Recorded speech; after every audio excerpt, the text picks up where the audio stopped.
Sometime in the month of January 1937, the Highland Chamber of Commerce sent letters to all the organizations and societies in the city asking them to send representatives to a meeting to make plans for the 100th anniversary of the city of Highland.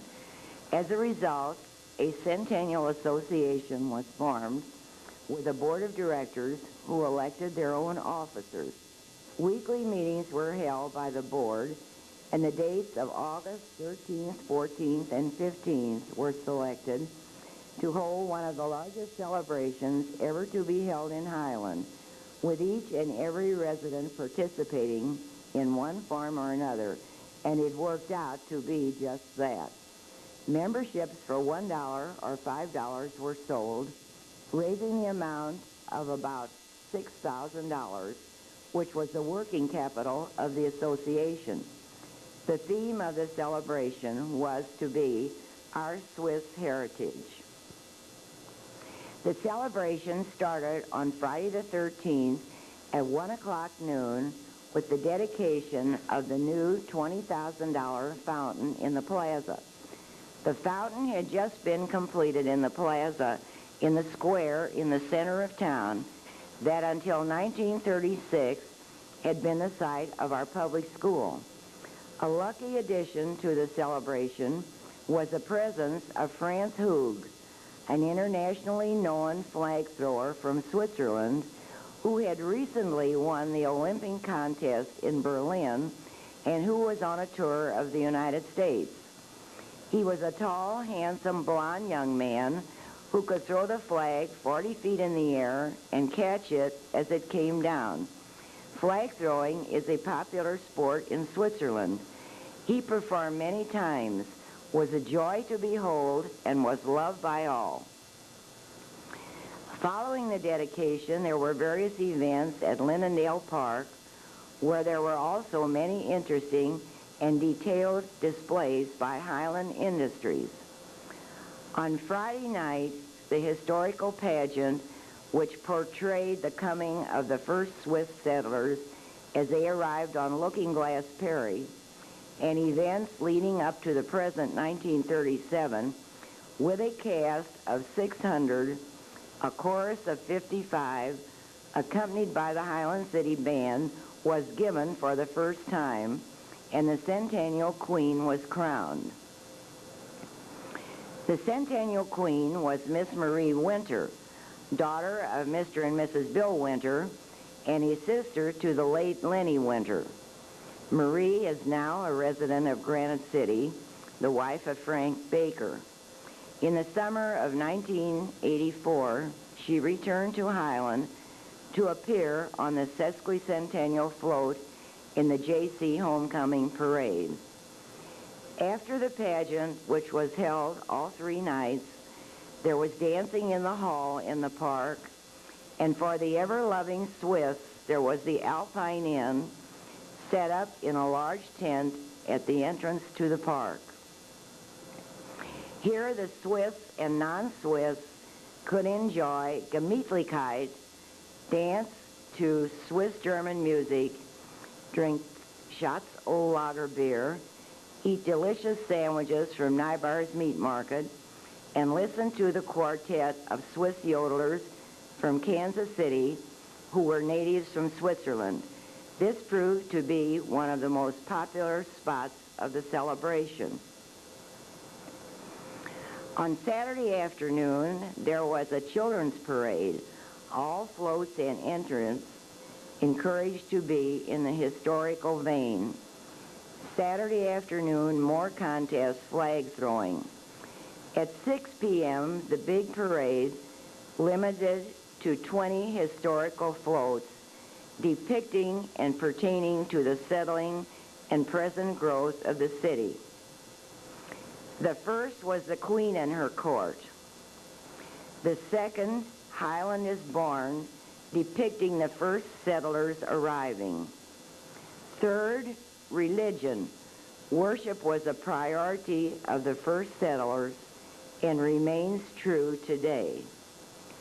Fourth, the milling industry. One of the requisites of the settlers was a mill to grind their grain. Highland had a large milling industry here until the late 30s. Fifth, the first school. Sixth, a stagecoach transportation for the first settlers. Seventh, the brewing industry. Beer was made in Highland starting about 1850 and was still made here until competition put the small brewery out of business in the 1940s. Eighth, the sharpshooters.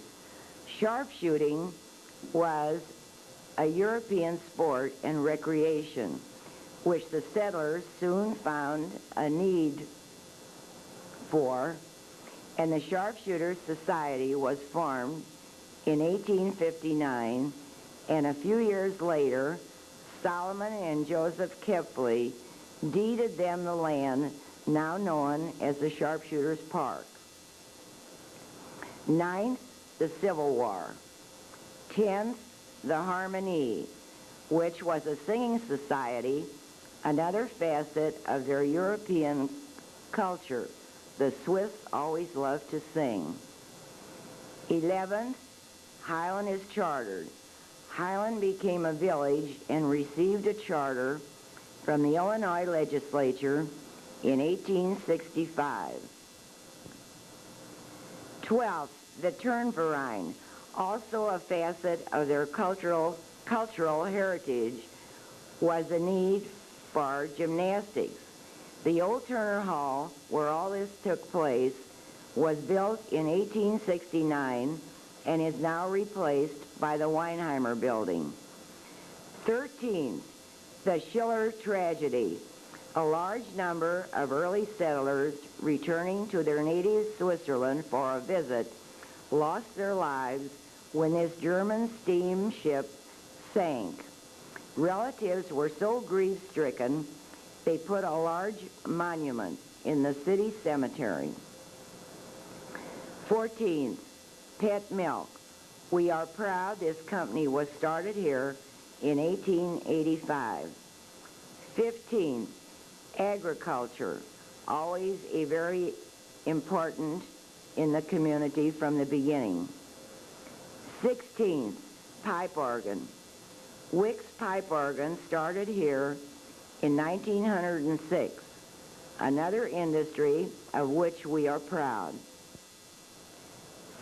16th, the shoe industry started here in 1915 and at one time employed 400 people making ladies' shoes.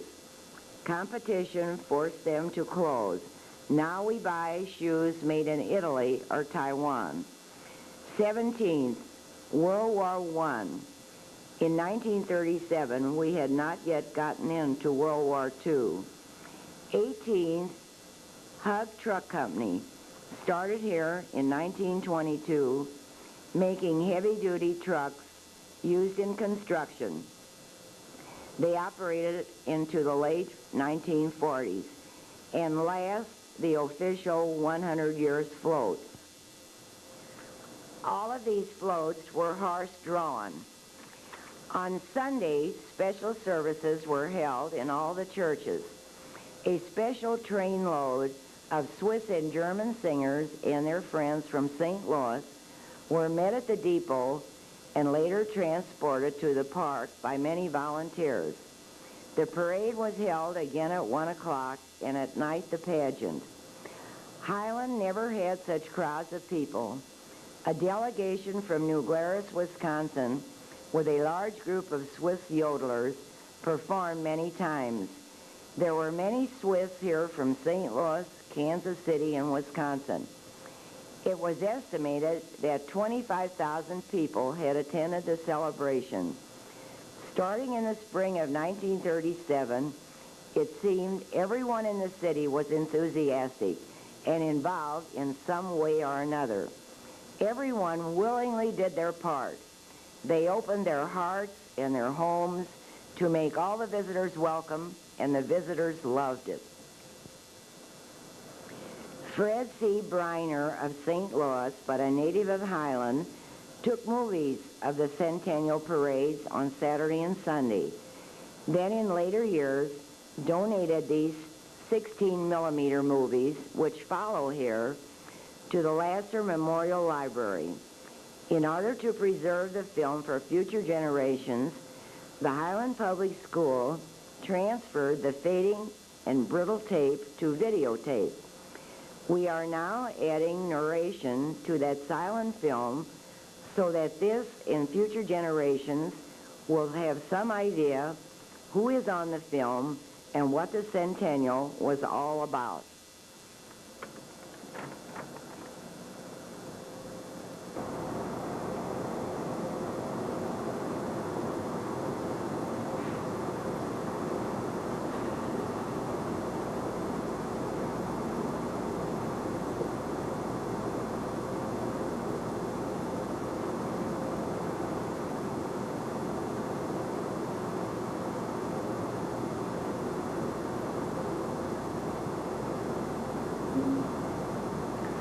A highlight of the Centennial was the 100-year history written by Pat Spencer, editor of the Highland News Leader, and the souvenir program, you see it right, that listed all members of the pageant and all the people who donated at least $1 to become a member of the Highland Centennial Association.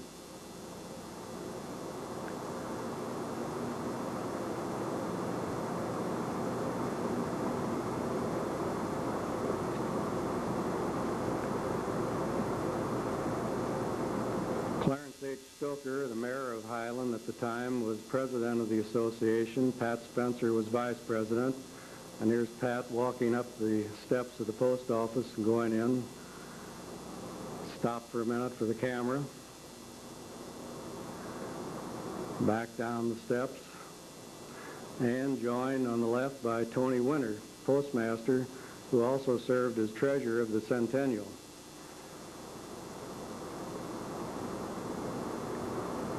There's Tony greeting, looks like Marvel Schwab in front of the post office.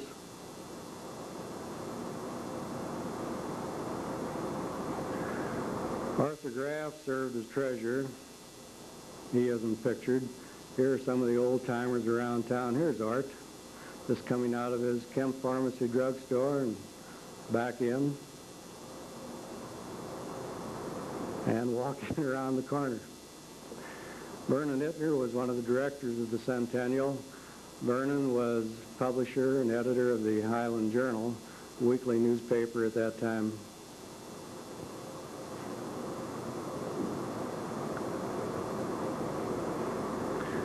Wilbur G. Knavel, better known as Raz, a director. Vic Cook, a director, and one of the guiding lights. Leo Stecklin, director. Morris F. Widmer, also a director. And here's Mr. Widmer, a descendant of a Swiss family, a florist.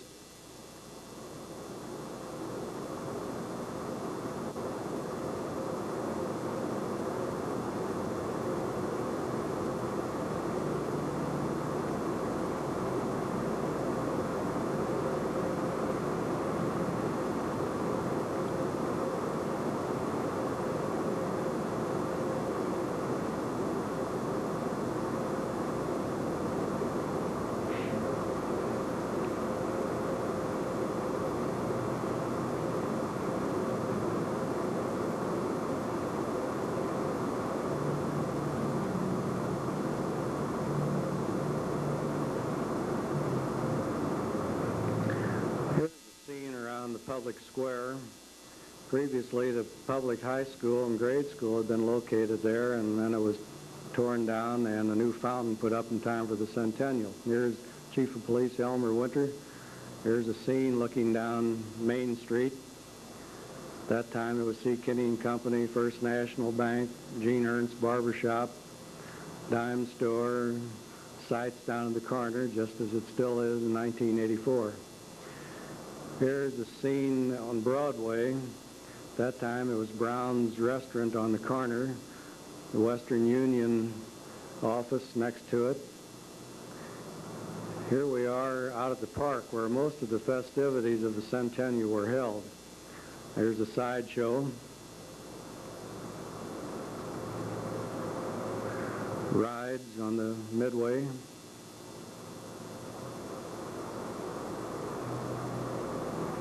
Still have the Ferris wheel just as we did then. The swings were probably the most exciting at that time. And the merry-go-round.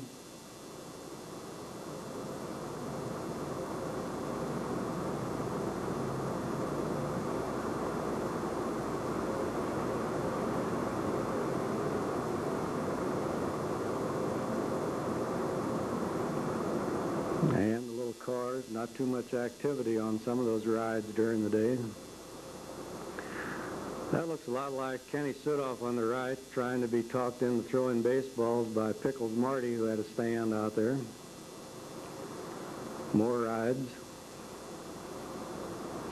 And the Heinrich Bossard Monument at the park, dedicated in 1906 in honor of the Swiss poet who was buried in the pasture south of Highland.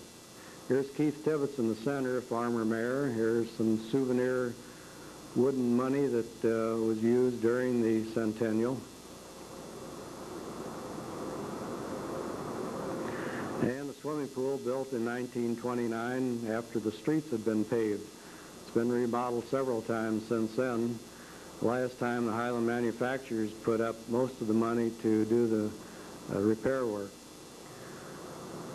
Flag throwing by Franz Hug of Lucerne, Switzerland was very popular during the Centennial. Franz was a 34-year-old postman from Lucerne, came here after gaining fame in the 1936 Olympics in Berlin as a flag thrower. He could throw the giant flags 40 feet into the air and catch them as they unfurled. Flag throwing originated in Switzerland, where it was developed by herdsmen in the Alps. After Franz's exhibition here, he went to Chicago, then on to Hollywood to make a movie short. And during the years that followed, many Highlanders, as they went to Switzerland, would stop in and call on Franz. There were 4 parades during the Centennial. This particular one was on Saturday, and you see the start of it here from down on West Broadway. Highland High School band, and here come some of the youngsters in the parade. Apparently this was a children's parade on Saturday afternoon, the theme of nursery rhymes and fairy tales.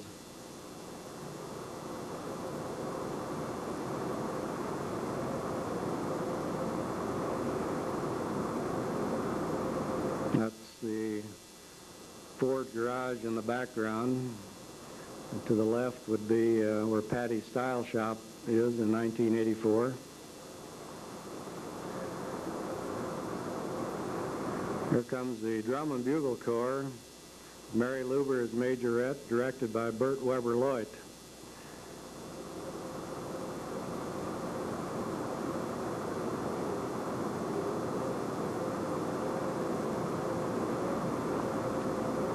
Some of you, as you watch this, may recognize yourselves from being in that 1937 Children's Parade.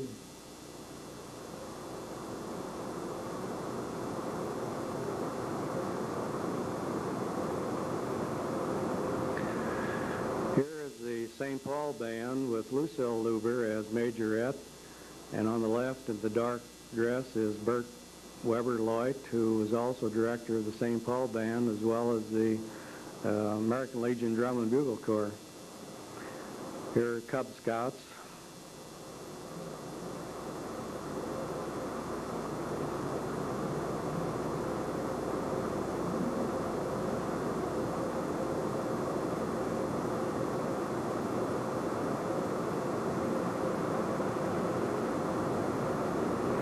And another Drum and Bugle Corps shot.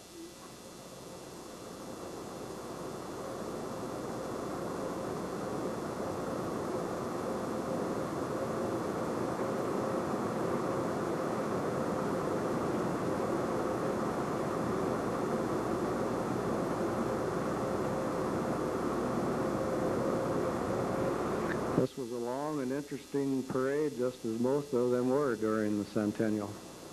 And they attracted large crowds on the streets. They marched from West Broadway all the way out to the Lindendale Park, where the Centennial was being held.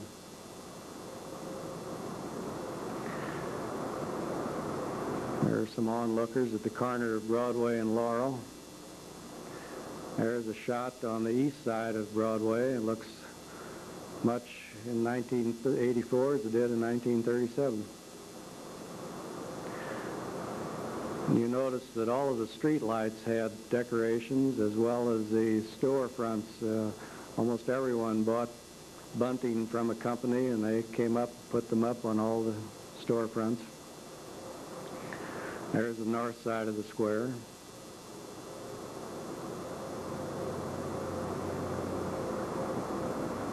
And on around to the west side.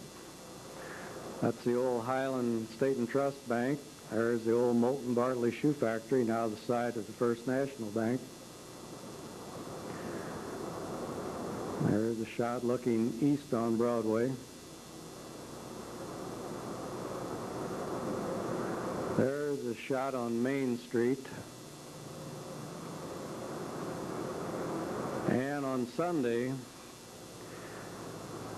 at about 10:15 in the morning, nearly 1,000 people from St. Louis arrived by special train, and they were met at the depot by the Highland City Band and many Highlanders, and marched to the square and then on out to the park. And most of those who came were from Swiss-German singing societies in St. Louis. And here comes part of the parade up Laurel Street.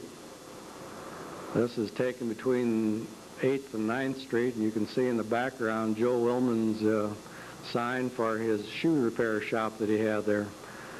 Vance and Ann Hunsteffer lived right in that neighborhood, and on the corner would be the Rosenthal Optometric office. Here's the city band, led and directed by the mayor, Clarence Tabby Stoker. And here are some of the St. Louis Schweitzers walking down the street.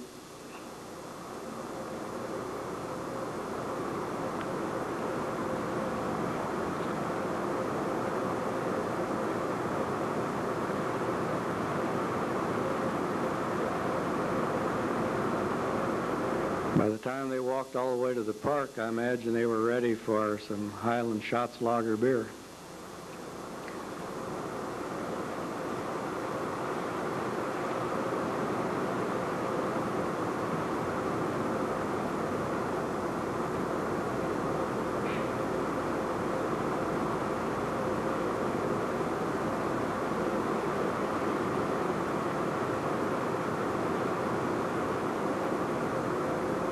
It was hot that August the 15th, 1937.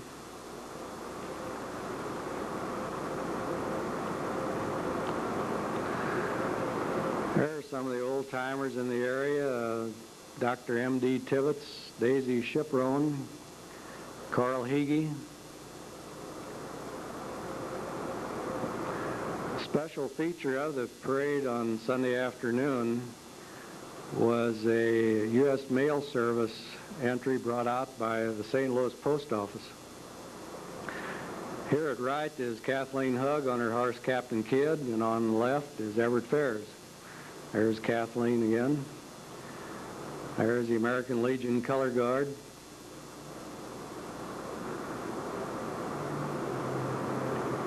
The city band led by Franz Hug that Sunday afternoon. There's Tabby playing the trumpet.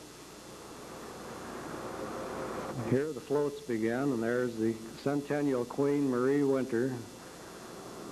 Here comes the Schatz Brewery float. One of the floats sponsored by the Farmers and Merchants Bank on religion. Milling history. Mills were a very important part in Highland in the early days. The first school.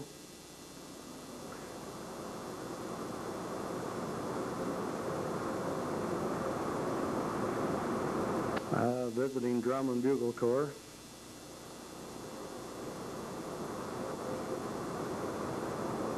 Here's the Schatz Brewery float.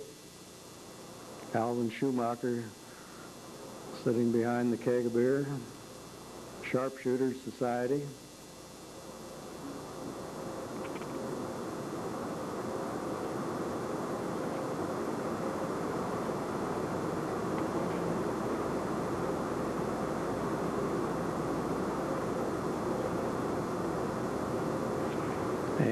Jamestown Band, always a part of Highland parades.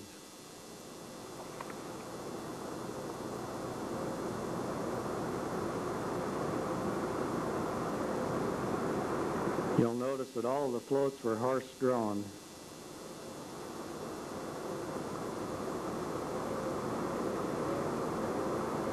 Comes the Highland Drum and Bugle Corps again. This was sponsored by the American Legion Post. Very popular in all parades in the 1930s. The girls won many awards in state and also in Missouri competition. Whoop, had a little accident there.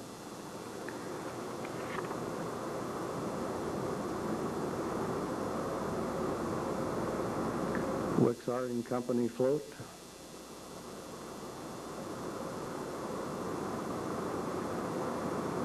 Fulton Bartley showed one of its slippers.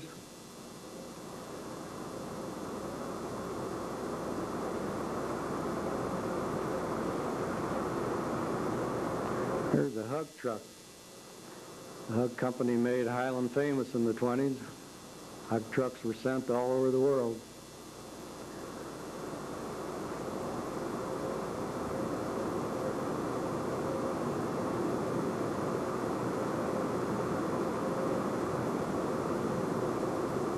Dairy sent out a float for the parade. Here's one of the very early fire engines that we had in Highland. And that was probably the one that we were using at that time. Here come the postmen from St. Louis.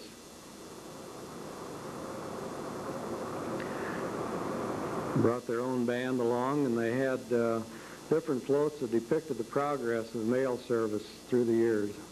Here's the Pony Express.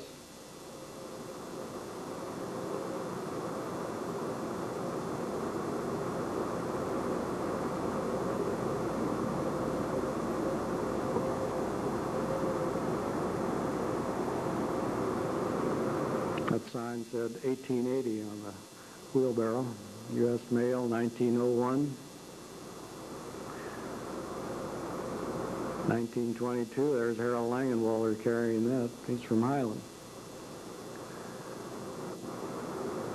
And here was an airplane that landed on West Broadway, and the pilot of that plane that landed and took off on Broadway is still living, and he's in Mount Vernon and expected to be back here for the Centennial, or Sesquicentennial in 1987.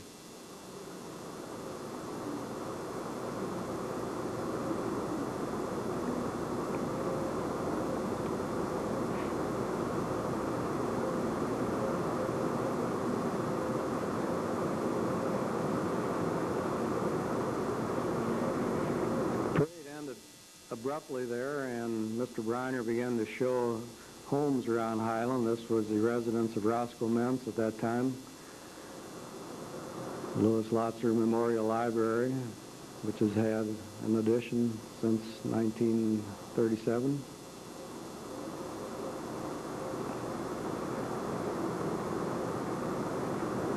The new First Congregational Church.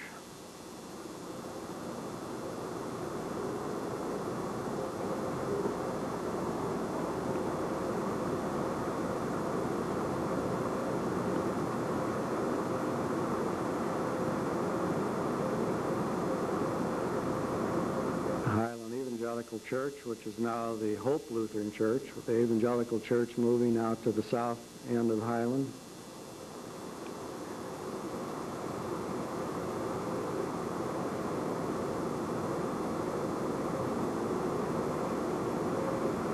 The John Wilde Masonic Temple, still used by the Masonic Orders of Highland. With the end of the parade, Mr. Briner's movies came to an abrupt end. Unfortunately, home movies in 1937 were not advanced enough to permit taking night movies of the pageants, which played to sellout crowds for 3 nights. Neither could he take pictures inside of the very popular Alpine Inn, where visitors congregated nightly. Between the movies and the history of Highland, written by A.P. Spencer, plus the additional books written by Mrs. Jenny Kaiser, the founding of Highland by the Swiss in 1931 has been well documented. The Centennial will go down in the memories of Highlanders and visitors as probably the most thoroughly celebrated event ever staged in Highland. Now the city is preparing to celebrate the 150th anniversary of our founding. Times have changed considerably since 1937, but with the cooperation of all the citizens, the sesquicentennial celebration will also become an important millstone in the history of this community.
Summertime as you can find it in Highland, Illinois. Highland is an active community situated where the prairies of central Illinois and the hills of southern Illinois meet. 30 miles east of downtown St. Louis near U.S. Highway 40 and Interstate 70. Combining the best of the small-town heritage of mid-America with the commerce and industry of the present, Highland is an exciting study in contrasts with a pulse beat all its own.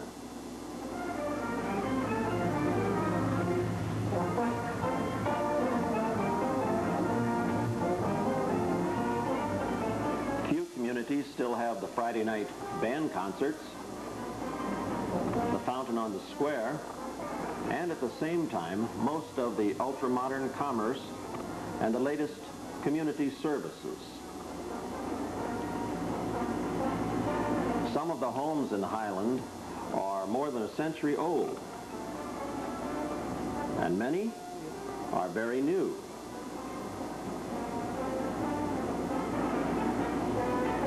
Even the signs of the time are both contemporary and traditional.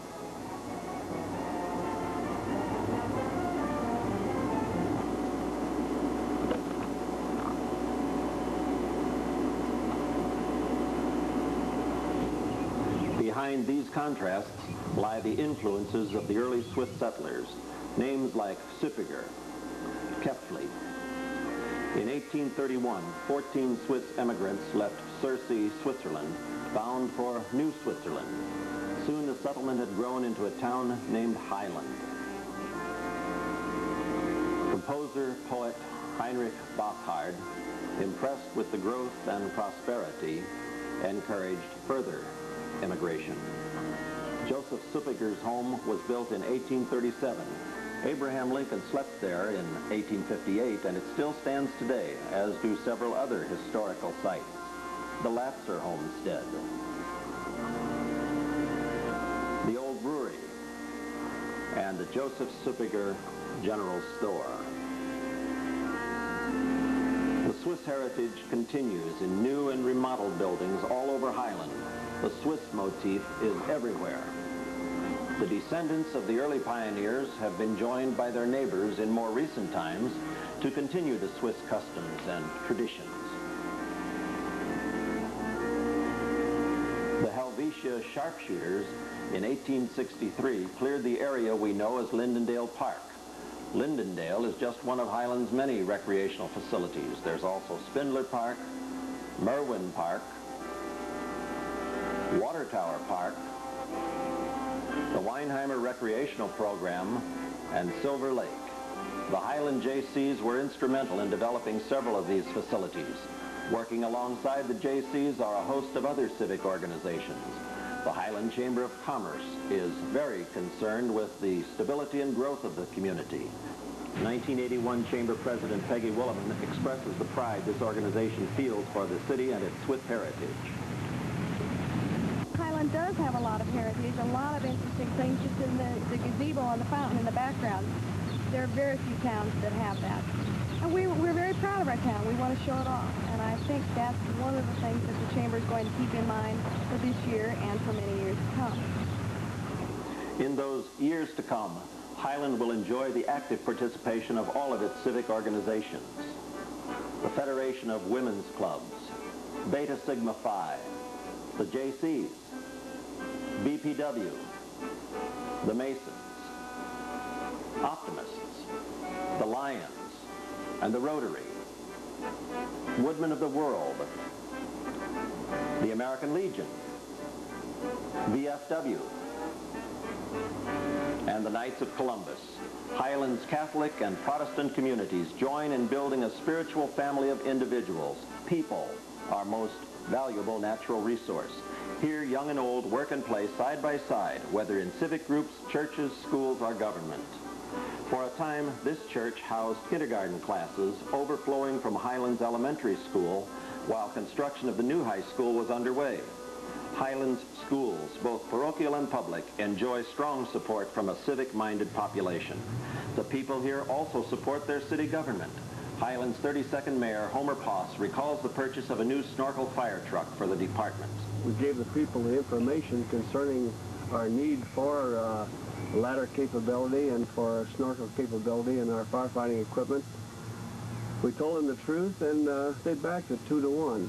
And we found that this has always worked in this community. If people know what they're talking about, what they're voting for, they usually do the right thing. In fact, 99% of the time they do.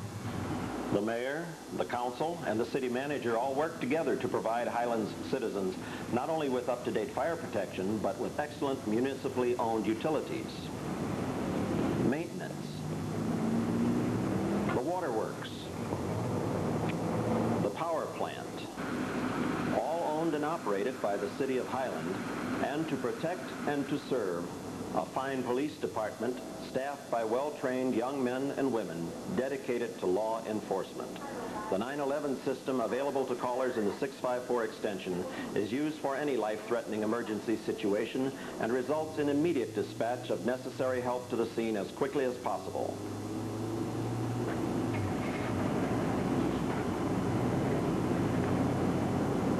Continuous recording of all communications and a computer link through the Law Enforcement Assistance Data System make the department as up-to-date as one can be. Ambulances dispatched by the police department are in radio contact with St. Joseph's Hospital in Highland, a complete medical facility fully staffed by a team of doctors, nurses, and technicians working round the clock. Health care extends also to the nursing homes, modern facilities filling another community need. Highland senior citizens are responsible for building the solid financial basis that the young people of this active community enjoy today. Sound financial planning in the Swiss tradition brought industry to Highland as early as 1837 with the Supiger Mill. Today, industry flourishes at Wicks Organ and Wicks Aircraft. Alton Box Board Company Container Division. Highland Supply. Bosler Electric, Artex, Yakel Incorporated, Highland Machine, the Beeline Systems, Ralph Cordy Incorporated, Todd Uniform, and many others. Some 20 years before Dow Jones started publishing the Wall Street Journal, the Highland News Leader began recording local happenings, and the Leader continues today to provide with WinU Radio news of community affairs for the Highland area. Newest of the local media avenues is Southwestern Cable TV with local and regional coverage of area events. Electronic communication is here, and soon the shelves at Latzer Memorial Public Library will contain video cassettes alongside the books and periodicals.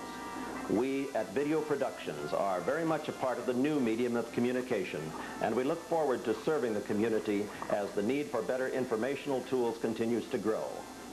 We hope that you have enjoyed this brief look at our city. Summertime, anytime. It's a great place to live and to work and to play.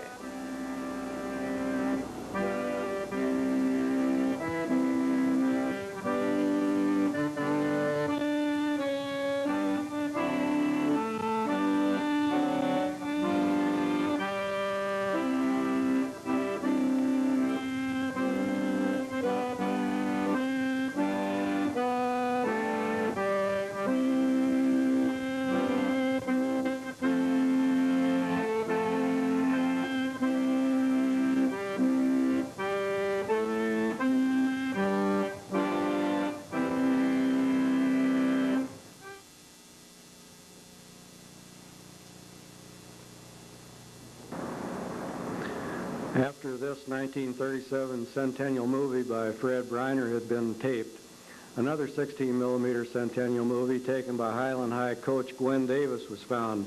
It covers much of the same parades, those taken in 1937.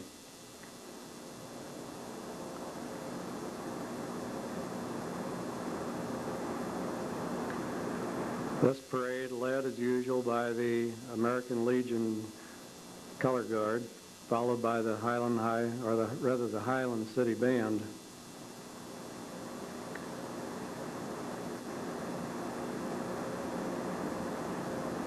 There's Tabby Stoker, the mayor.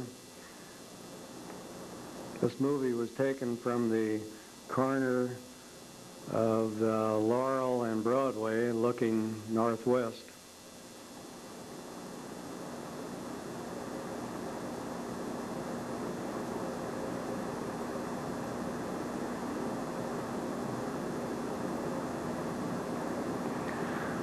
Here's the American Legion Drum and Bugle Corps.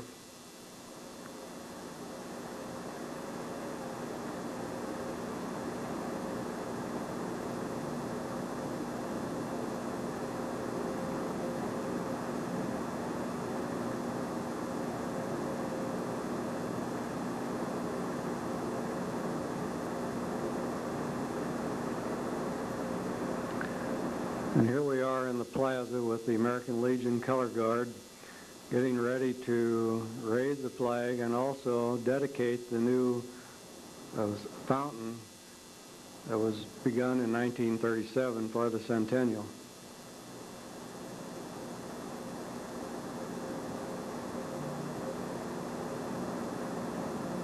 This is looking east across the plaza.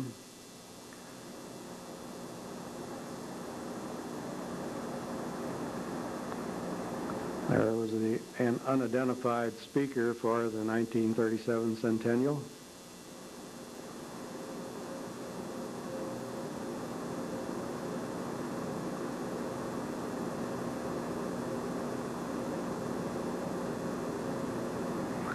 Here's the Highland High Band. The majorette was Wilma Earnhardt.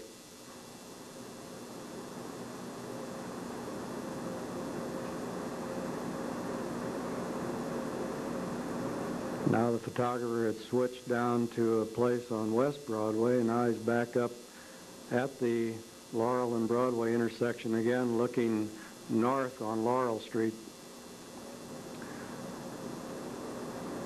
That was the St. Paul Band that's going by here.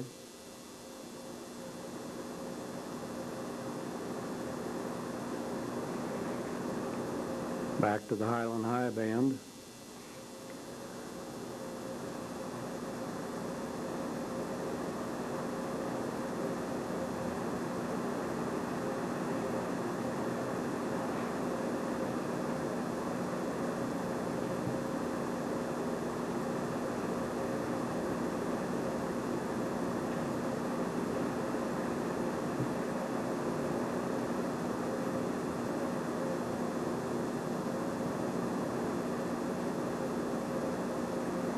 With the speed of the camera, it's very difficult to identify anyone so far. However, I think it slows down a little bit as we go along.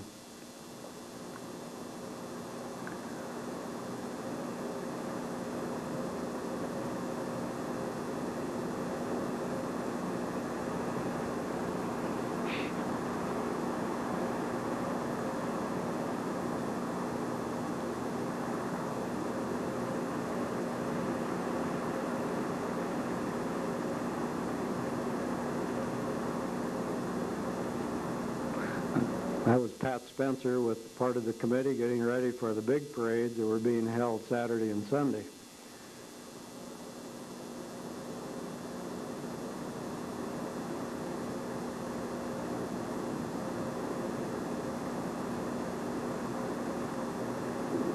Each one of the floats depicted some part of Highland history. And there's Franz Hug, the postman from Lucerne, Switzerland, who was here to throw his flag. There's Mrs. Fern Cam at right. That looks like Betty Litweiler there.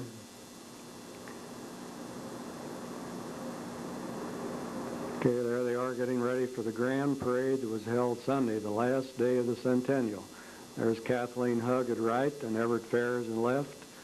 And here comes the Old Faithful American Legion Color Guard. And Franz Hug giving a flag throwing exhibition.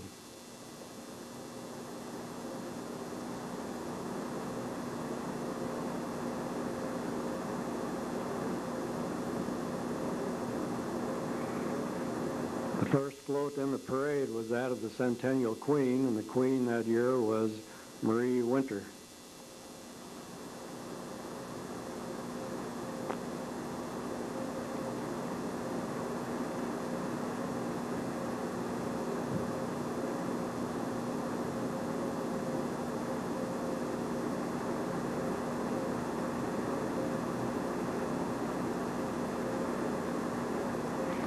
This was a visiting drum and bugle corps.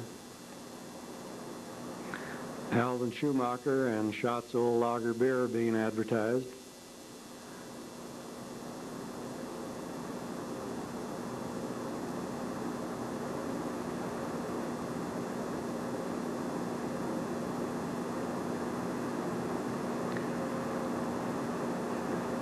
The Turner Society was very active in Highland at that time. They had a float. There was a sinking of the Schiller, a pet milk float. And here comes the Girls Drum and Bugle Corps, sponsored by the American Legion.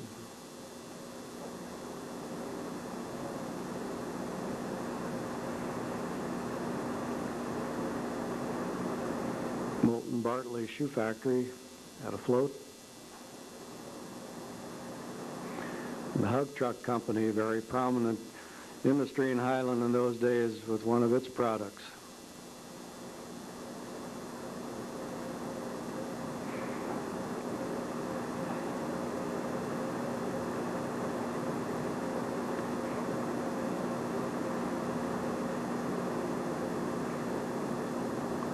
The U.S. mail service was depicted right from the days of the Pony Express through to airmail, as you'll see a plane coming down Broadway.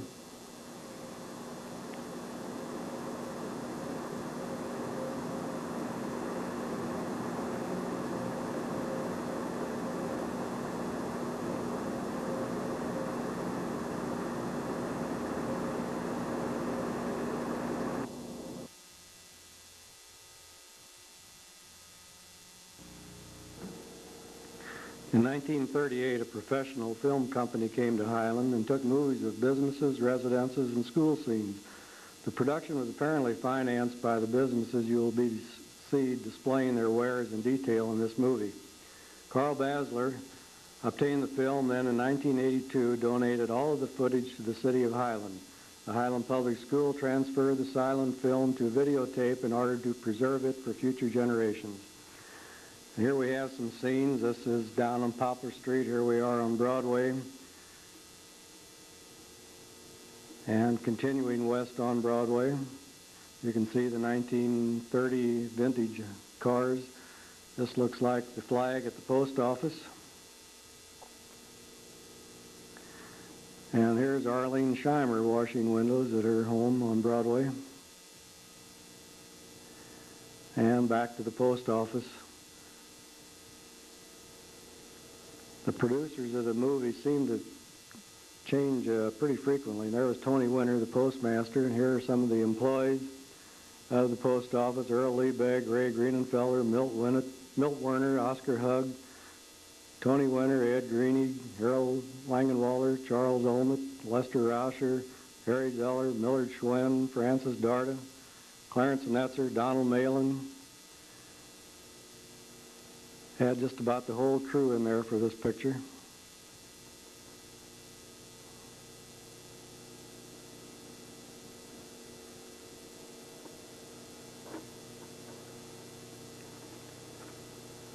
And there they're going off to work.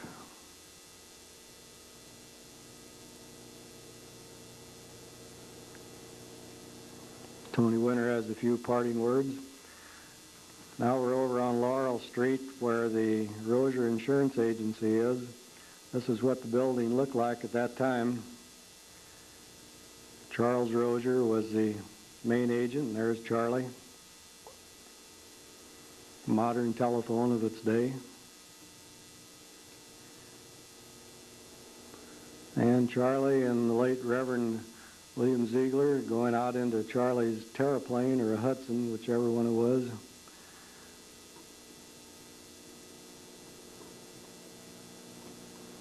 There were quite a few scenes simulated in this movie, and this one apparently was that Charlie was out covering the damage on a wrecked car that he had insured.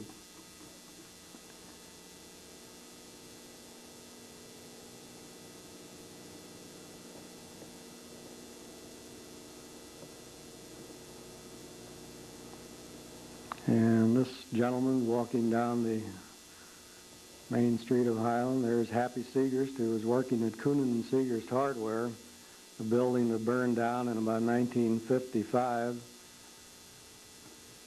It's at the corner of Broadway and Laurel. And we've got a few scenes like this where the people back up.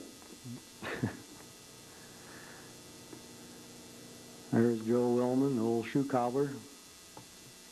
There's Edgar Huffman in the center, Hibber Geiger at right. Here comes Arthur Stogie Bielman. He was one of the owners of Kinney and Company. And here's J.B. Mentz, the president of Kinney and Company and First National Bank. And they're all talking it over. And here's Alvin Tiny Schumacher, who apparently went around with the movie company during all of this filming. Here's the old St. Paul School, which housed both the grade school and the high school. And there's Schumi out with the kids during recess.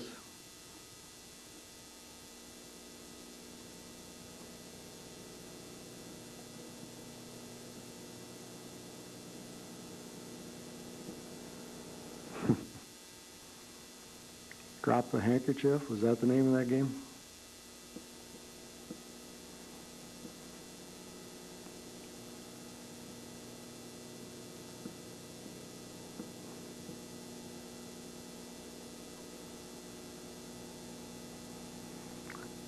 Some of these people you'll remember, possibly you were in the classes yourself as you watch this.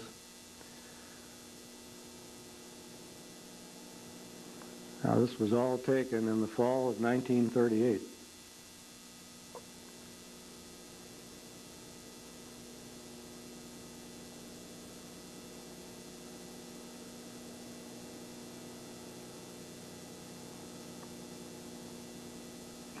And boys will be boys.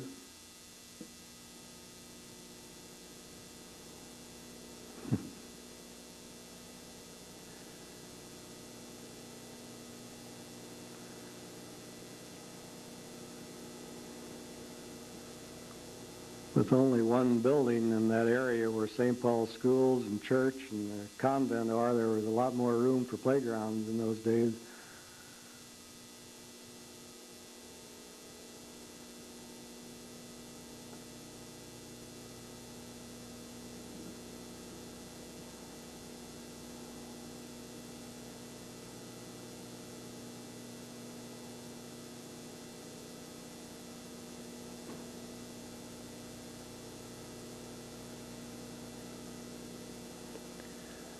At that time, all of the kids in grade school and high school went to church every morning before they started class. So here's all the groups coming from church over to the school to begin the school day.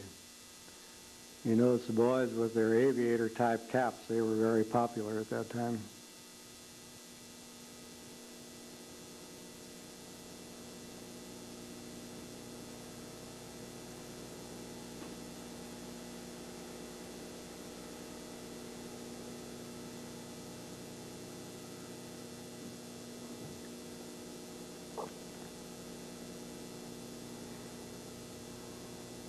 Here comes the high school. Here was the senior class of they graduated in 1939.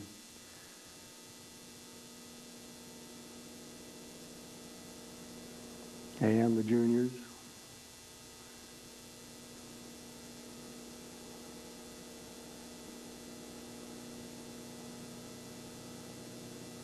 Sophomore class.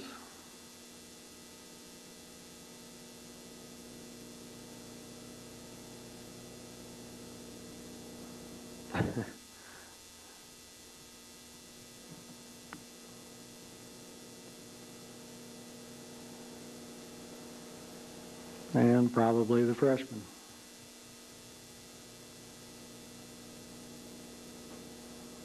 There's Father McAteer, who was then the assistant pastor at St. Paul.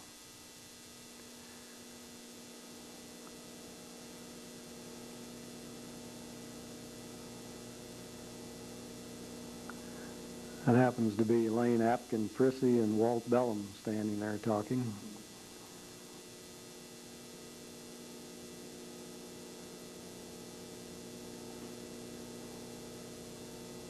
Rose Widmer and Victor Cantner.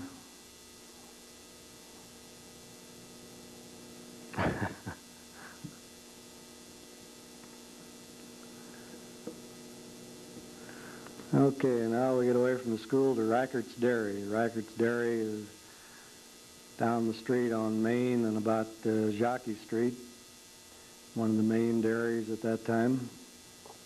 There they are bringing their milk out, putting them in the trucks to be delivered. In those days there was house-to-house delivery of milk. When you got up in the morning, your milk was sitting on the front or back steps. There's a fleet of trucks on its way. And there's Gus Reichert, the owner. Now the film jumps to Piron and Millersburg. And here is the Immaculate Conception Church in Piron and the Immaculate Conception School, Catholic school there.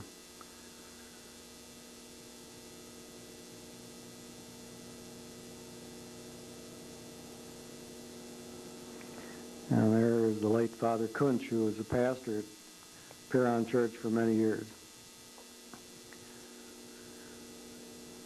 Here are the students leaving. Whoop, here they're going back in.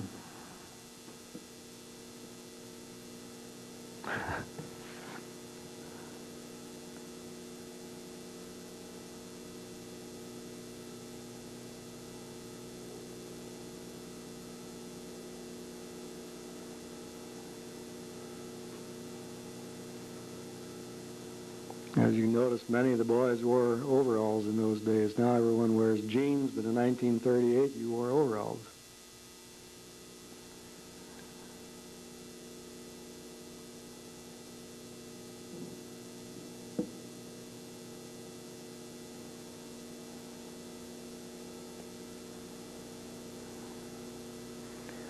This kind of looks like a combination of football, soccer, and it looks like a basketball they're using.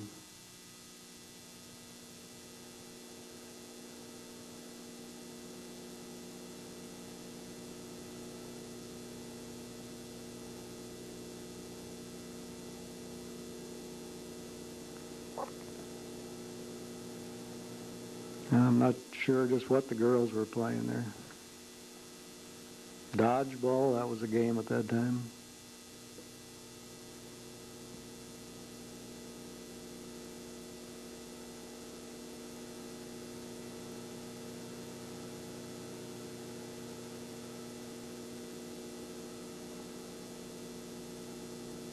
And there were no cafeterias in schools in those days, so the kids either went home over noon hour or they brought their own lunch. Here we are back in Highland. There's the old State and Trust Bank. Here comes Glenn Zimmerman on his way to work at the Steiner Brothers Grocery. This is a scene from the Highland High School. We suddenly switch there.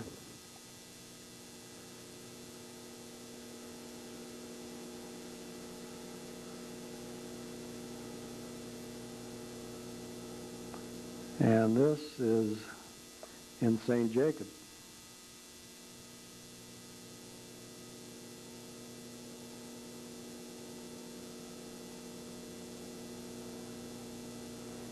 There's Ben Frone, who I think operated a barber shop in St. Jacob about that time.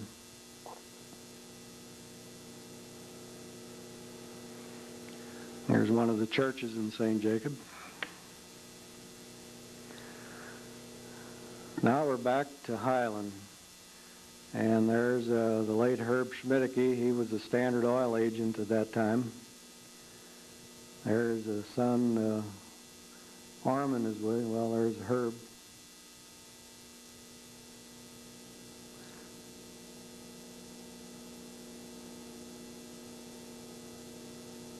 And there's Armin, his son, getting into the truck with him, and they're getting ready to take their gas to the local Standard Oil station, which is here, owned at that time by Lloyd and John Lewis Fry. There they are coming up Broadway and pulling in, and this is now a parking lot for a freight salvage store.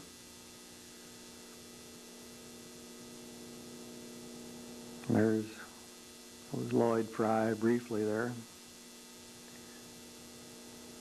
Obviously, Standard Oil paid for quite a bit of this film because there's a lot of footage of it. There comes a customer, and look at John and Lloyd run out there, and they wash the windshield, headlights, check the oil. The funny part of it is that's just about the way it was then, too.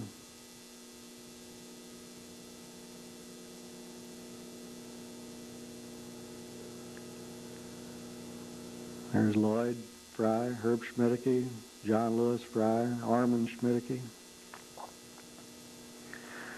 And here's Steiner Brothers Grocery, which is now the home of Buffalo Brewing Company.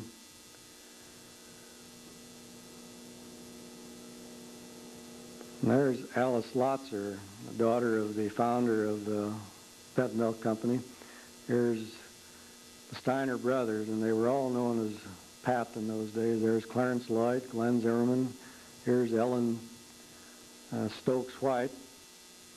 Now we're to Bookheim Shell Station. This station is still where it is, now owned by Tom Auer in 1985. The big building you see in the background was where the Molten Barley Shoe Factory was located at that time, now the First National Bank. Here's Bill Bookheim, the owner of the station. Lloyd Chonin, Ribley Chonin. Looks like Orrin Willman putting air in the tires. There's Bill coming out. He's got a map that he's showing the customer wherever he wants to go.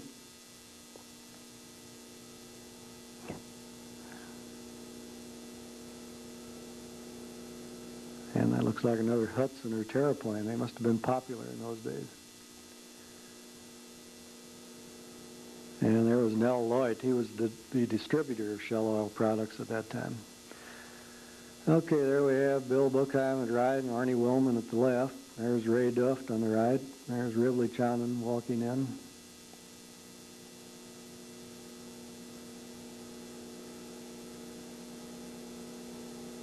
And back to the Shell.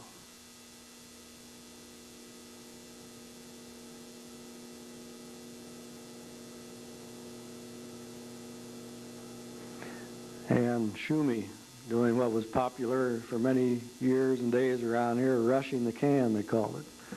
Fill up a can of beer and pass it around. Here's Walker's 5, 10, 25 and a dollar store, located where Chonin's Ben Franklin store now is.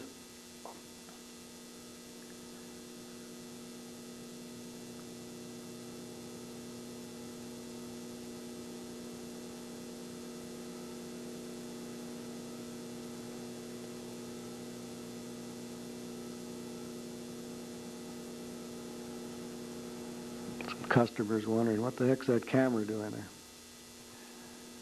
There's Kenny Ross. He was manager of Kroger's, which was right next to it. There's some dime store employees, Jenny Fricker, Wilma Seegers, and that must have been the manager, Don Walker.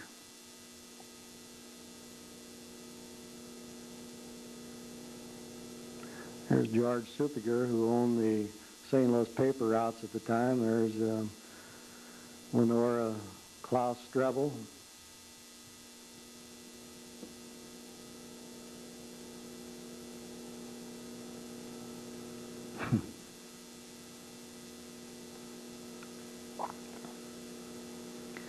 There's the Farmers and Merchants Bank, now known as the Eagle Bank.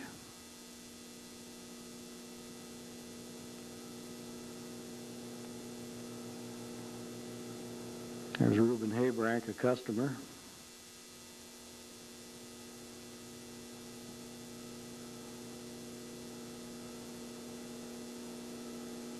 That's Eldon Fainer opening the vault door. There's Eunice Holler, Cyril Spengel, and Eldon Fainer, just about the staff at that time, in 1938. Now we jump to the First National Bank, which burned down in about 1943, and they rebuilt on the spot, and in that building now is a Swiss Village bookstore. That looks like Hermina Miller. Yep, it was Hermina. Roscoe Mentz, fast man with a buck. Emma Friedrich. There's Jerome Lang. Here's the staff of the First National. There was Leo Ammon in the back with Roscoe. There's Leo and Roscoe. Here comes Martha Bellum down from the telephone company.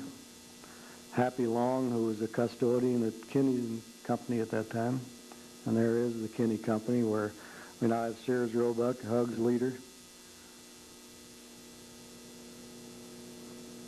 That was probably the main general store in that day.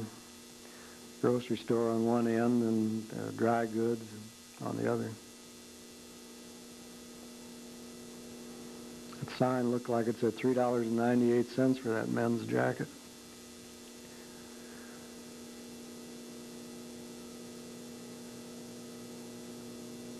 That's Marlene Tremmel Dick there. And here comes A.J. Catt, who was a Wicks Organ Company officer and a very good musician. There was Mrs. Linenfelser. Here comes Laura Laurie, she and her husband Irwin. Here's Charlie Pfeiffer, an old fireman. There's Laura again. She and her husband Irwin owned the Columbia Hotel.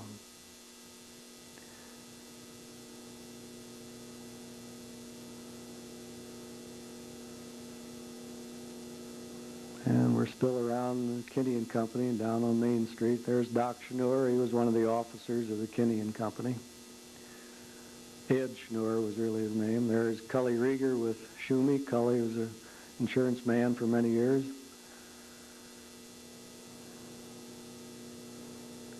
There's the location where Nybar's Market now stands. At that time, that's Cal Klaus and his wife. Cal had a shoe shop there, and there's Nybar's Market.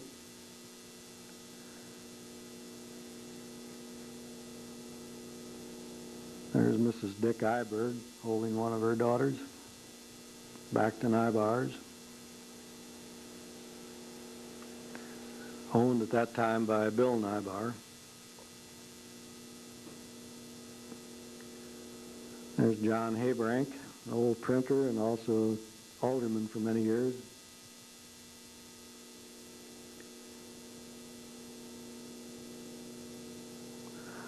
Our Hardware is located at the corner of Main and Cypress. Was later Schatz Implement Company. Now there is an accountant in that part of the building in the front, Alvin Woolridge.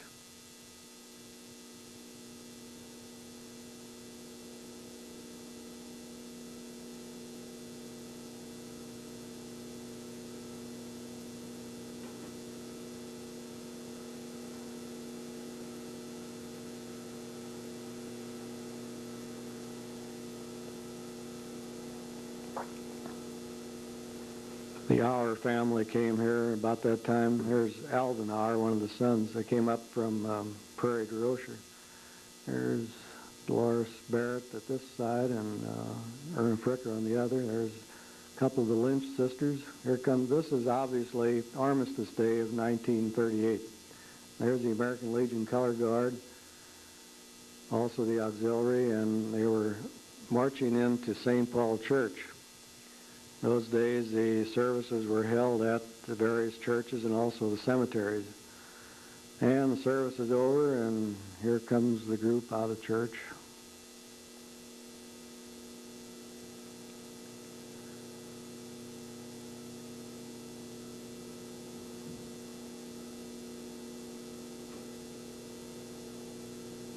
These are all St. Paul Church ladies, and of course the church was torn down and a new one built some years ago.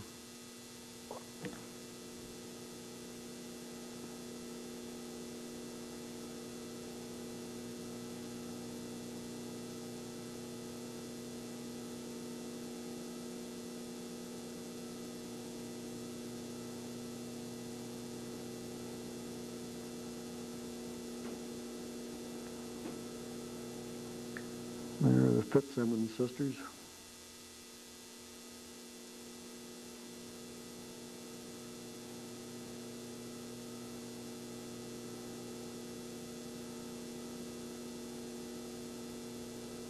There's the late Louis Jacober, a carpenter.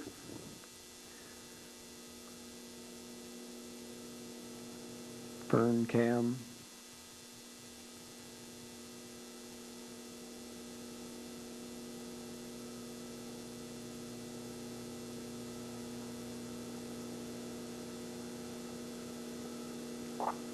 The Highland Girls Drum and Bugle Corps was a very popular organization during the 30s.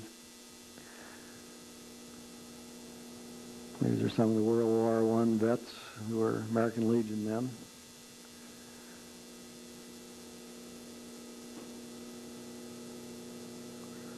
And here comes a parade down Broadway, headed east, followed by the Highland City Band, directed at that time by the mayor, Clarence Stoker. And there's a sudden switching. Tabby was reluctant to have his picture taken. That's the American Legion.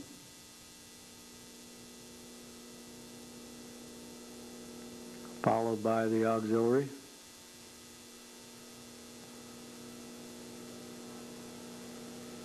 Probably the splicing got a little mixed up here. These people were probably all marching to the church at that time, but we got the church first and now the parade. That looks like it could be the Harmony Society there, very popular singing group in those days. Here comes the St. Paul High School Band.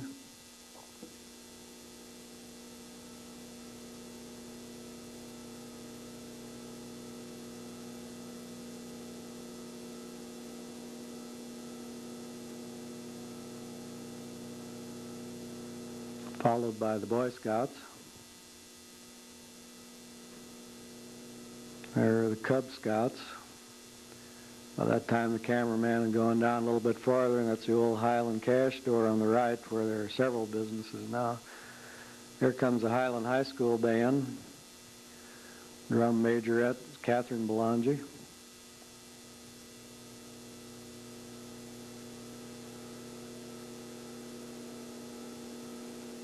And the Girl Scouts.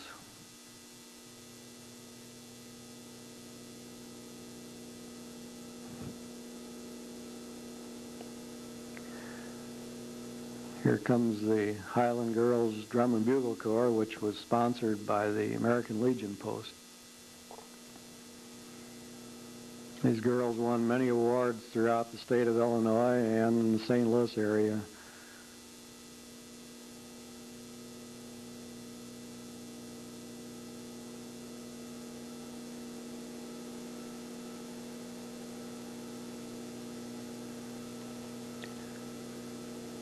It looks like probably the schools were let out for that day. I'm sure they were, and all the students marched in the parade. Here comes the fire department with their most modern engine at the time.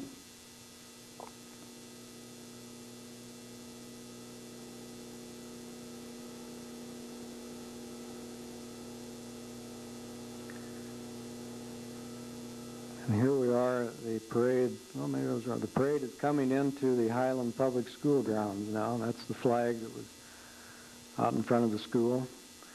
School was pretty new at that time. The first class graduated in 1936, so this was 1938. There's the American Legion Color Guard again.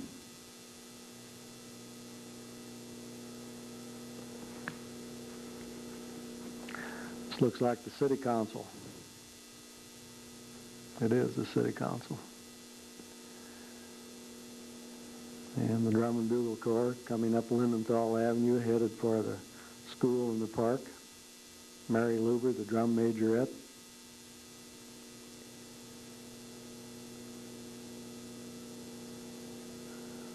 Bert Lloyd was the director of the Drum and Bugle Corps. Western Union, located where Jim Apkin has his accounting service now. And Western Union was apparently pretty big at that time. They had 2 or 3 young fellows get on their bikes and deliver the telegrams around town. Here they are. It's Tilo Jenny in the middle. And they're going too fast. Can't recognize them. There's Cal Blotner. There's Mrs. Riney Jacober. And her daughter Lily. There's Hap Federer and his family.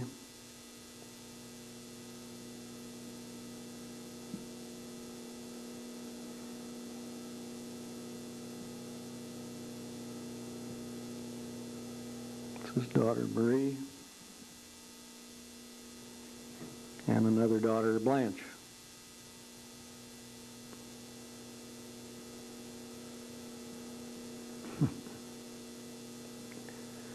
Here's the old Turner Hall where the Weinheimer building is now located. This was the scene of about all of the activities in Highland for, well, 50 to 60, 75 years. There are members of the Turners coming out. Fred Paul, Mr. Weavy, Bruno Tomsick, Eddie Young, Butch Yost was in there. Here's Fred Paul. Otto Wetzel, Milton Dresch. There's Butch Yost, an old printer, and Bruno in back of him.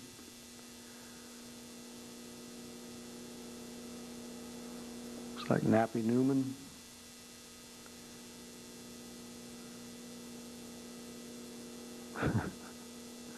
There's Eddie Young, who ran a tavern across the street. There's Bucket Poss. They had been out hunting that day, obviously. Whoop, how'd that cat get in there?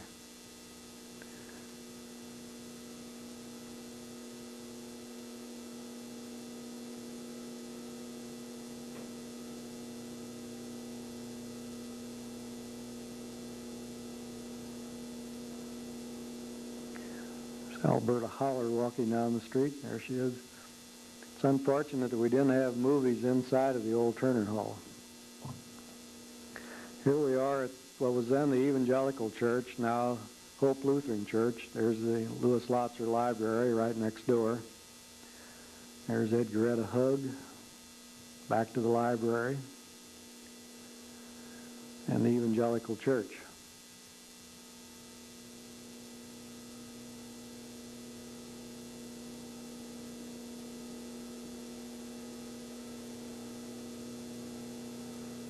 At 2:30 in the afternoon.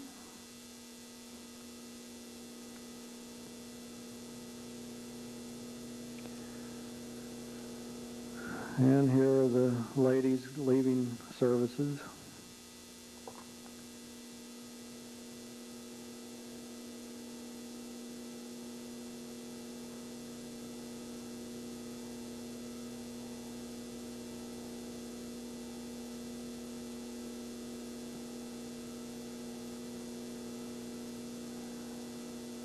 And the younger set coming out of Sunday school.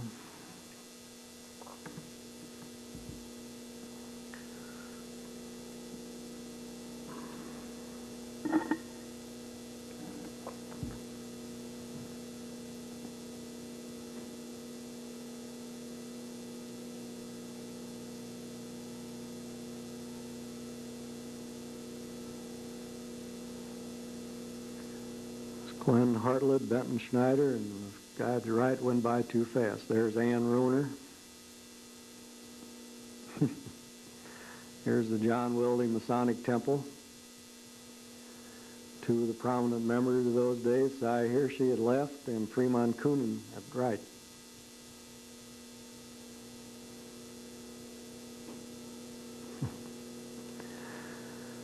This, I think, is the Knights of Pythias. There's Milton Dresch, Fred Hollard, Gus Reichert, and John Trolliott.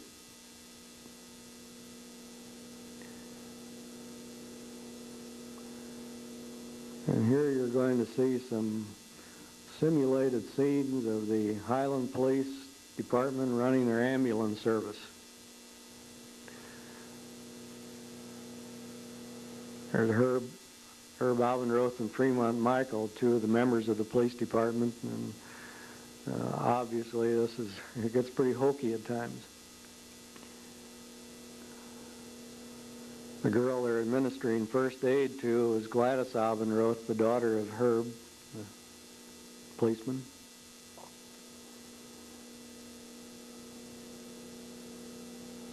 Whoop.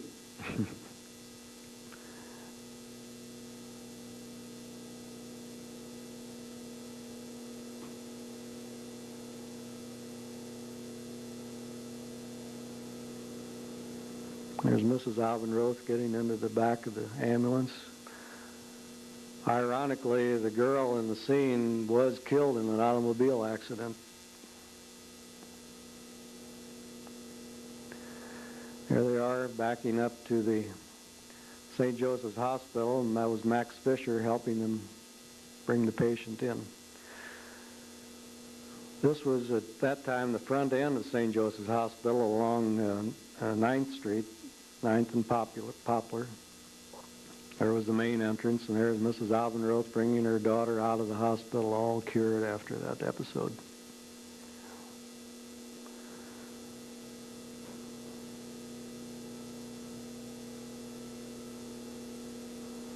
And the staff of St. Joseph's.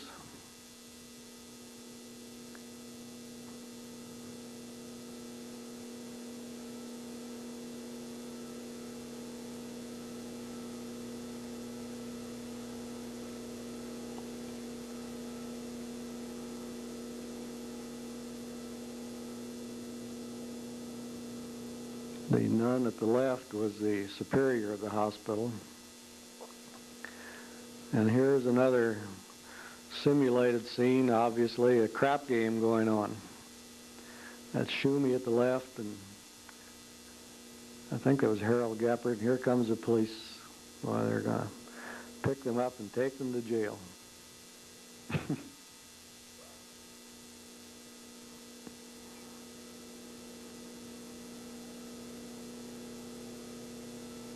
If only Hollywood Scouts had been around at that time. There they go, pulling up to the police station.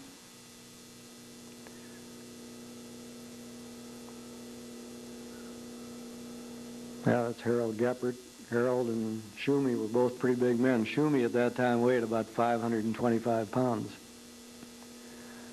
There's Chief of Police Elmer Winter left, Fremont Michael, and Herb Abendroth, our police force in 1938.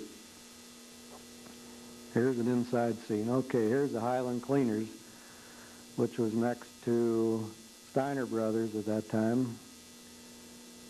800 block of Broadway. There's the Highland Cleaners truck pulling up. And Joe Bronger was the delivery boy at that time.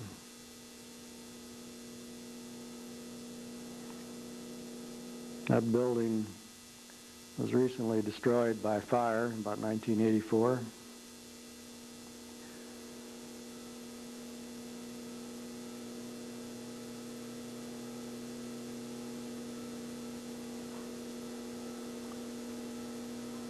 There's the workforce of Highland Cleaners. At the left is Eldridge Steiner, who was the owner. Coonan Hardware and Seed Store at the corner of Main, or rather Laurel and Broadway, that burned down.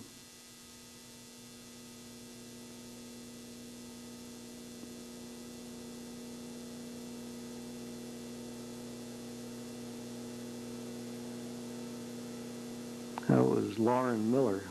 Here comes Gus Leaning. A couple of customers of Kuhn and Seegers that morning.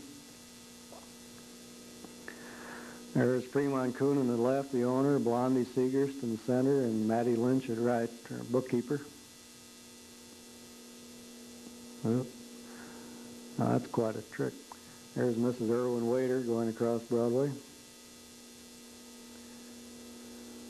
And now we'll get into the Texaco distributors. There's Mac Herbst loading up from his tanks down along the railroad.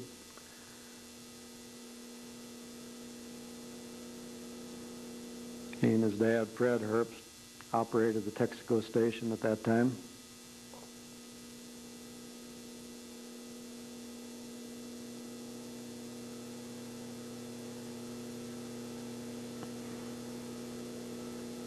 Driving his Ford V8 truck. Herbst's station at that time was between East Broadway and Poplar Street. There's a restaurant on the left.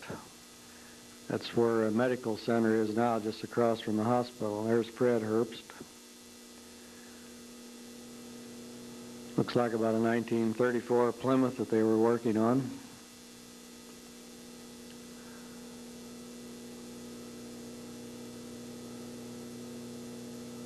There's Lewis Welly at left. There's Fred Herbst.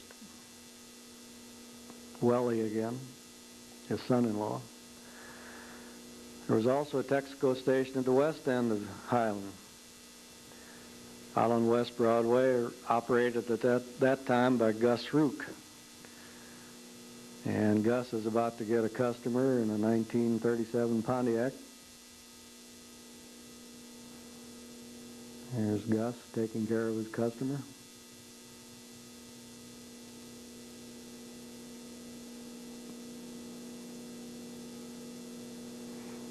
And this was a oil rack. Or a grease rack. That's where they changed the oil and did the greasing of cars. Drove them up on the rack, got underneath, took care of the underside.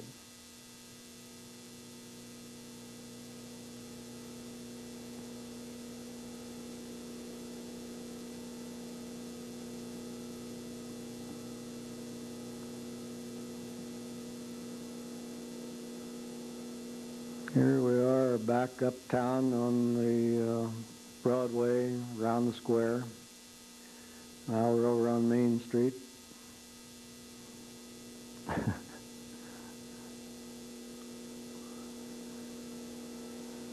Back in front of the First National Bank, now switching quickly someplace else.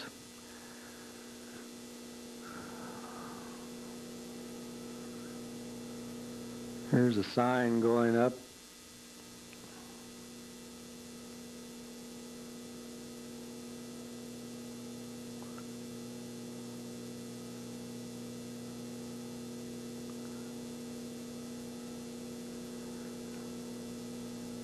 I would guess this was out on old Route 40 going west out of town. FMBA elevator, another fire casualty in Highland. It's where Overbeck Feed Company is now located. There's a brand new Chevrolet 1938. And in those days, a lot of the farmers brought their grain into town with their wagons and horses.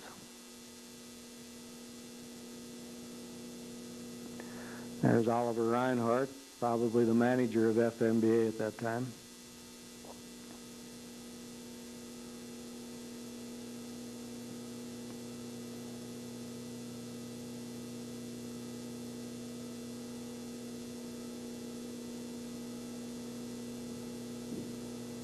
There's Mr. Long. There's Oliver Reinhardt again.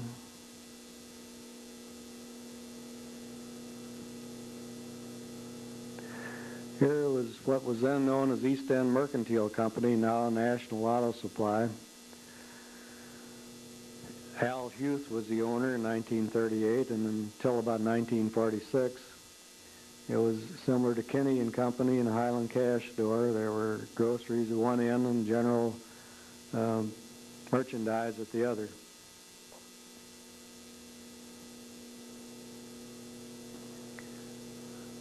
This was one time owned by the Steiners, and then it was owned by Al Huth and his wife. They later sold to Walt Bamer and his wife. They sold to Wilson and Joe Belangi, and then it became a National Auto Supply, which it is now. Here's the plaza at Public Square. The fountain was relatively new at that time. It had just been dedicated in 1937 for the Centennial. This is looking north.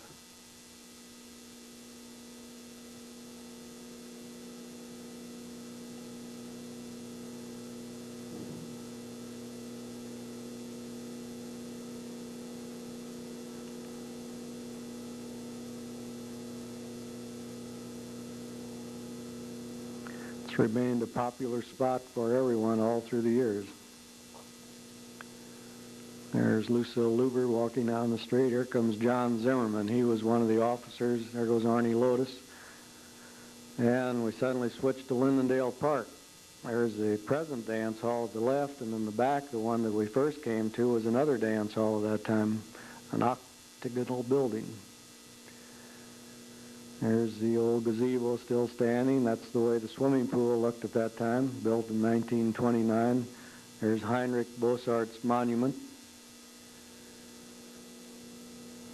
He wrote the Semperlied, the national anthem of the Swiss.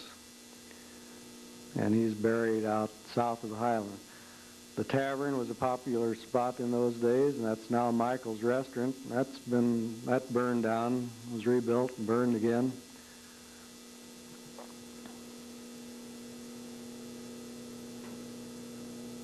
I know who those are, but I'm not going to identify them for you. Schatz Highland Lager beer, popular drink of the day. Also a gas station in front of the tavern.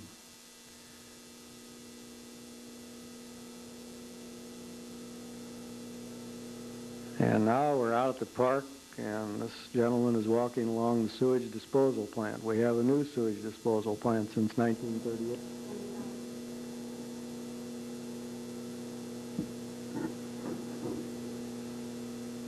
Continuing into another reel, here we have the city reservoir at that time, still very much in existence.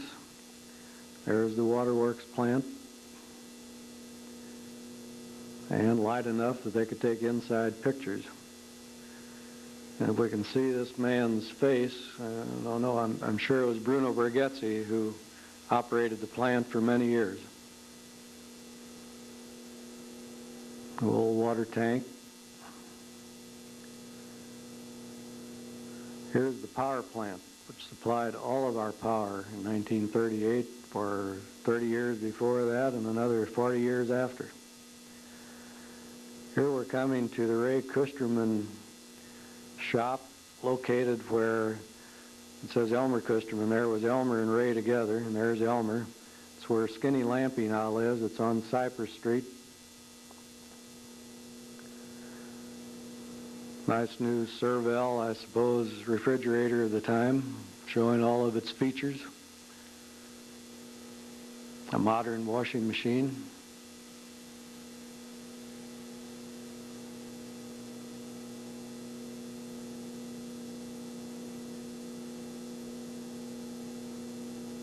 And there's Elmer's brother, Ray. Ray was great on television and FM radio, and neither one were known at that time, or at least weren't used, but when they came in right after the war, Ray was right there at the beginning.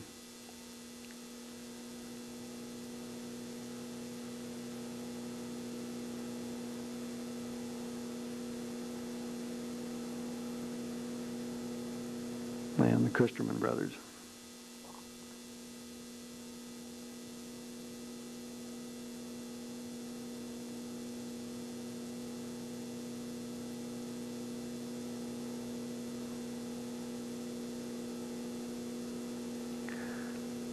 This is a scene from either Brown's Restaurant or Kid Waller's Saloon. There's Doc Bauman facing us. I suspect this is Kid Walter's Tavern or Saloon, where Ethel's place is now located.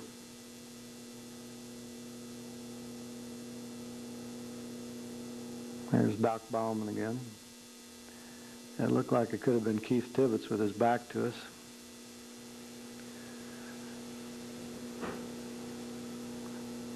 Oh, that was Al Kraft. This is probably at Diamond Mineral Springs up in Grand Park.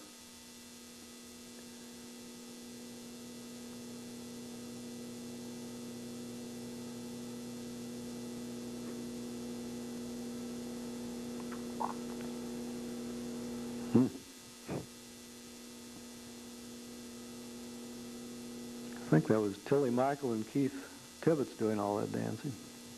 There's Shumi into the picture again. There the cameraman tried to get a night shot of the fountain.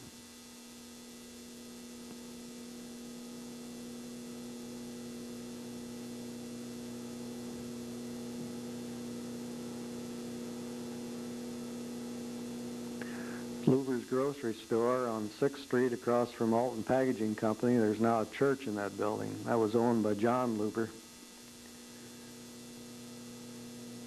First he had his grocery store right on the corner in his home, and then he built this new building about that time.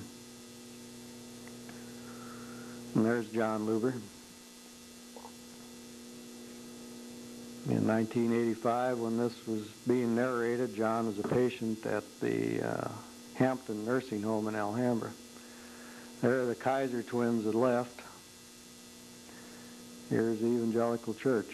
Let's see what we'll have this time. Here come the men out. And some ladies.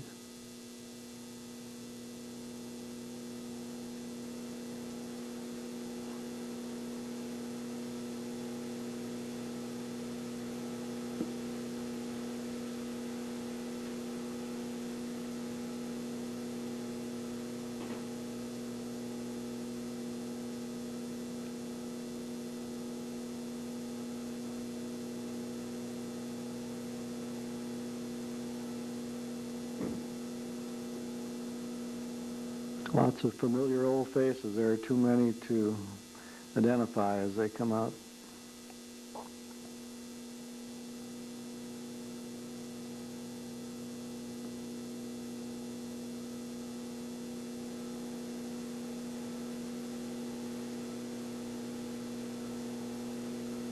It's an old friend, Bill Stecker, there at Wright, killed during World War II.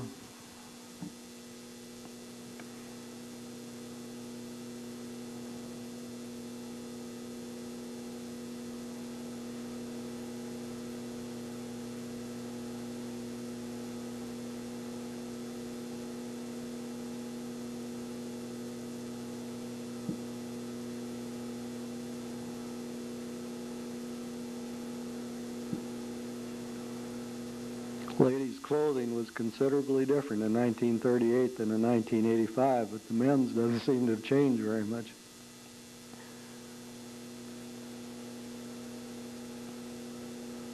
Here's Gwen Davis, Stud Davis, Highland High School coach.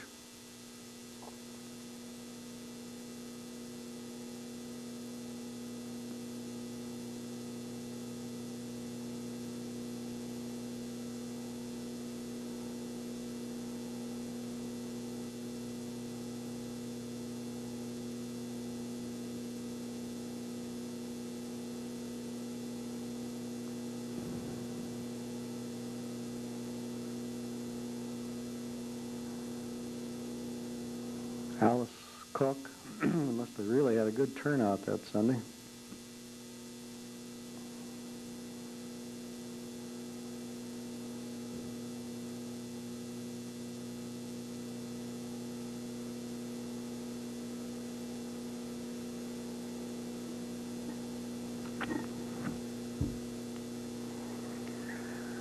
There is the old pastor, Mache, had left. He had been retired, and the present pastor at that time, Otto Basler.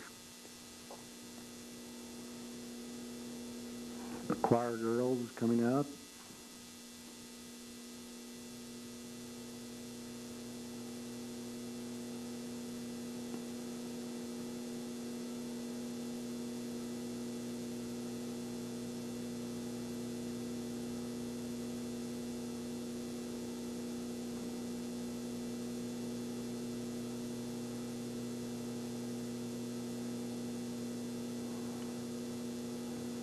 And the choir gave a little rendition for the cameraman that morning.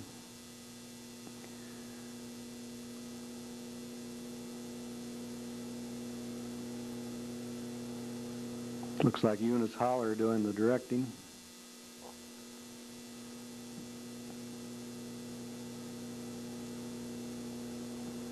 And I'll bet some of those people in the choir are still in the choir in 1985.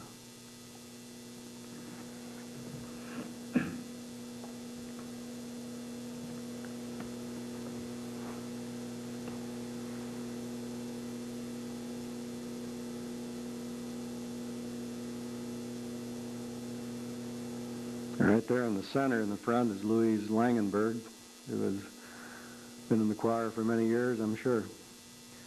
All right, here's the Highland Cash Store, right along Broadway, the old building. There's Nadine Hartlib at right, Mr. Duncan, Alonzo Duncan at left.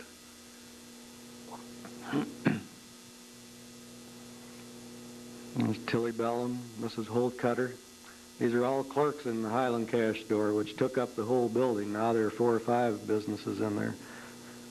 Milton Dresch, John Zimmerman, Mr. Motter, Charlie Heffley, Warren Roots, officers of the company. Mrs. Goody, Nadine again, Esther Bauman, Arnie Lotus, Charlie and Alonzo.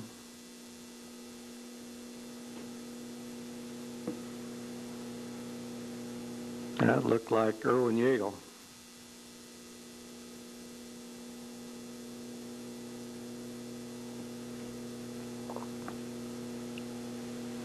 Here we are at Kid Walters.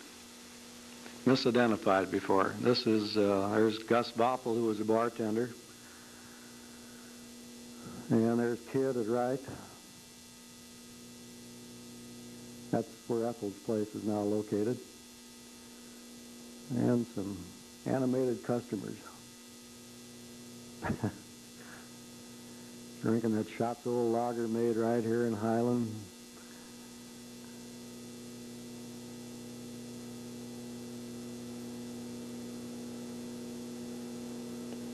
Kid was moving pretty fast that day.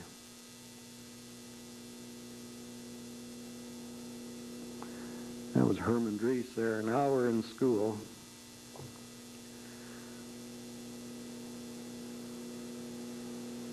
Sure, this is a Highland public school.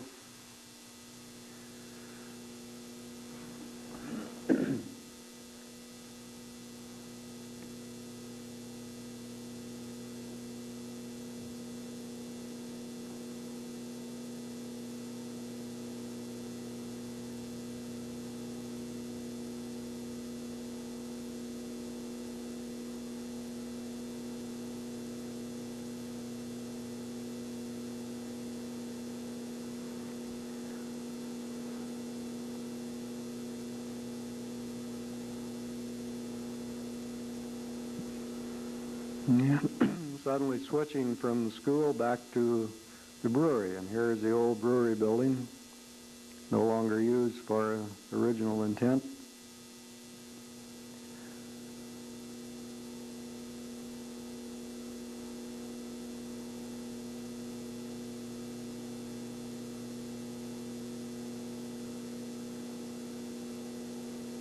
Trucks being loaded to go to the various taverns in Highland and other towns.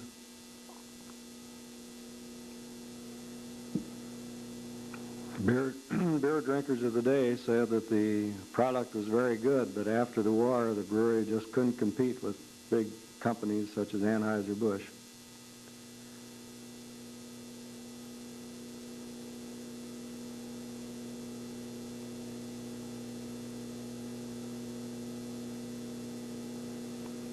There's Leo Stecklin at right, Fred Luner at his right. There's Ben Young, the Omer Bellum. Looks like Leo Barth.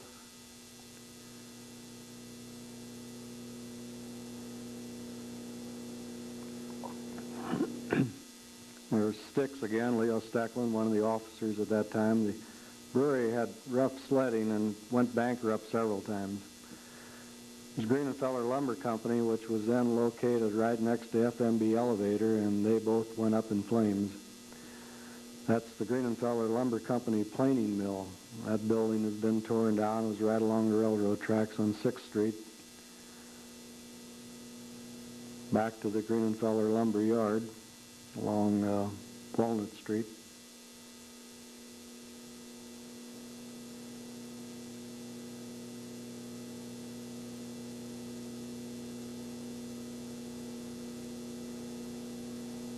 Looks like an old Dodge truck there.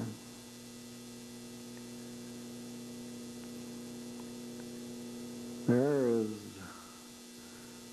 are some building scenes down on Papin Street and out in that area.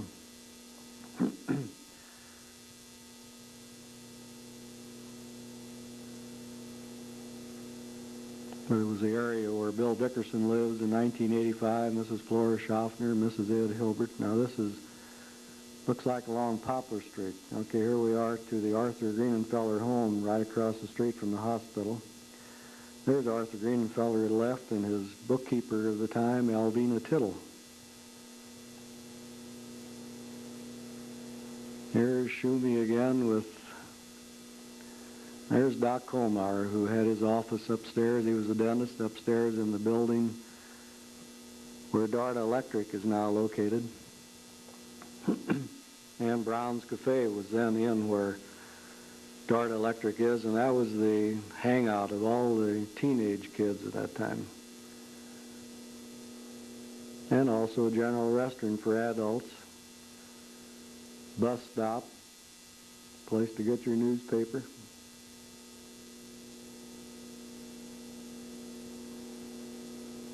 Here comes one of the waitresses, one of the Fricker twins. There's Buster Brown, 1985, still very active with his granddaughters and daughter in the operation of Cafe Tribune.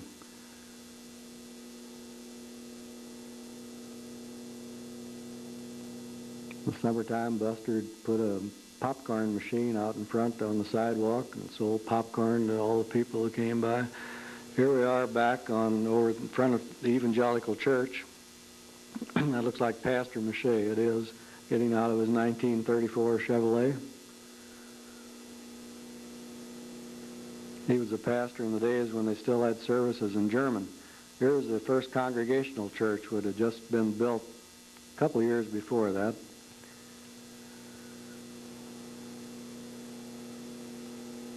The director was Mrs. Jewel Spindler, Emily Spindler. There she is.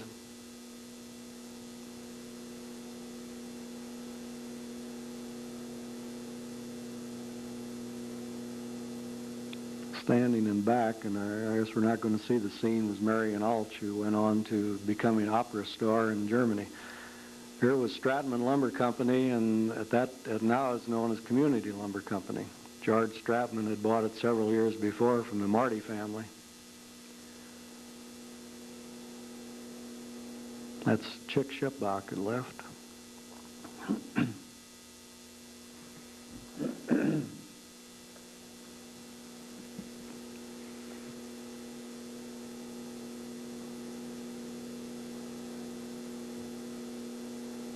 Building supplies on the way to some project. There's Elder Schaffner's home, as though they were going back out into the Papin Street area. Bill Dickerson's home. This is along Lemon Street. I think that's where George lived at that time. About the 1500 block of Lemon, or 1600.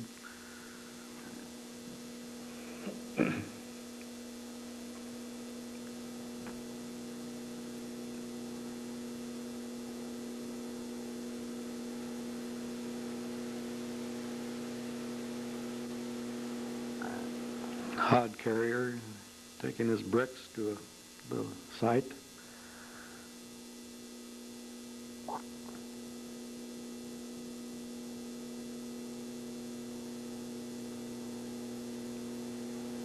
That's George Stratman that left. And Chick Shipbach. George ran a shoe store before he got into the lumber business. Here we are back at the Congregational Church. That was Alice Lotzer there walking around.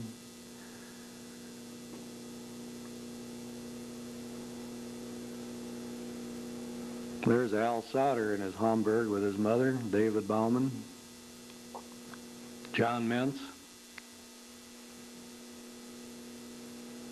Hermina Miller. There's Reverend Steele, who was the pastor at that time. Fred Hollard. Western Auto Associates store, that's where Shoddy's True Value is now.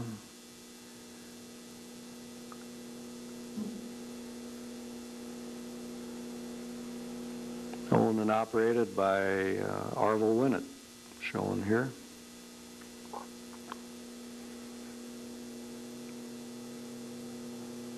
The Miller Hat Shop, and that is where there's a parking lot for the First National Bank drive-in on Main Street.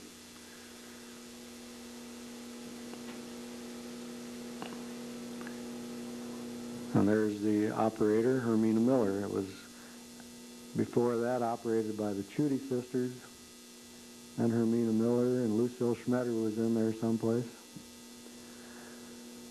Louis Spengel, that was the Spengel Furniture Store, later to become the Highland Furniture Store, corner of Broadway and Cypress. There's the old Louis Spengel, and there's Arvil Heim at right. Arvil was his bookkeeper and salesman.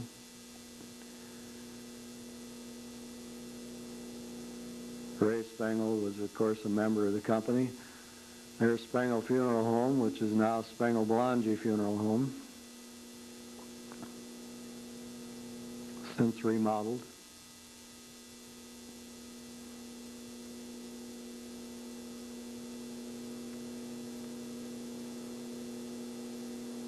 And we're back to the tavern. There's Mel Kaufman, one of the owners, and Dick Fricker, one of the owners.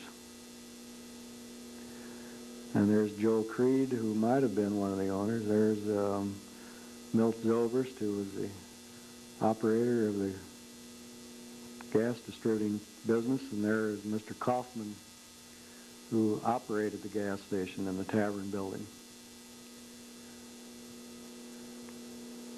And looks like we're back to the Masonic Temple. There's P.L. Ewing coming into the picture. He was a school superintendent at that time.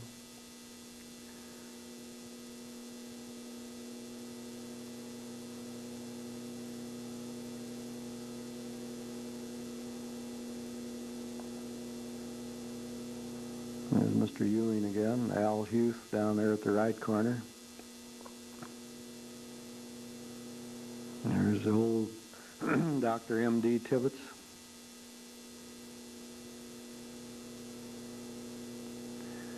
And back to the City Hall. There's the fire station, and here come the firemen out on probably a Sunday morning practice run.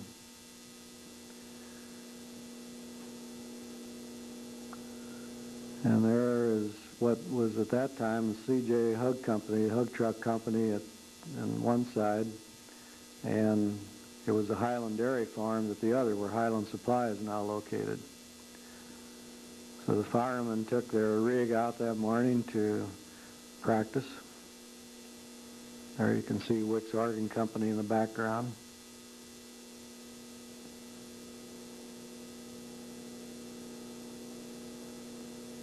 And Charlie Pfeiffer, one of the firemen. Looks like Jewel Nybar in there.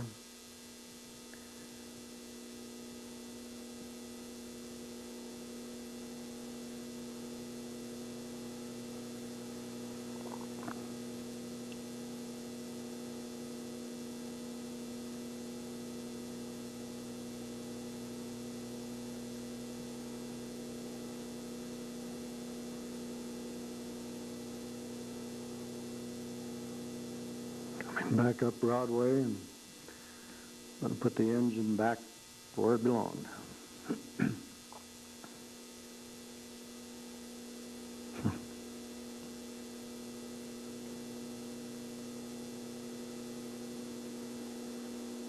And there are the firemen posing out in front. There's Louis Hensey, Jewel Nybar, Ray Stuckwish, who was later chief. There's a 1937 Ford that was the state police car at that time.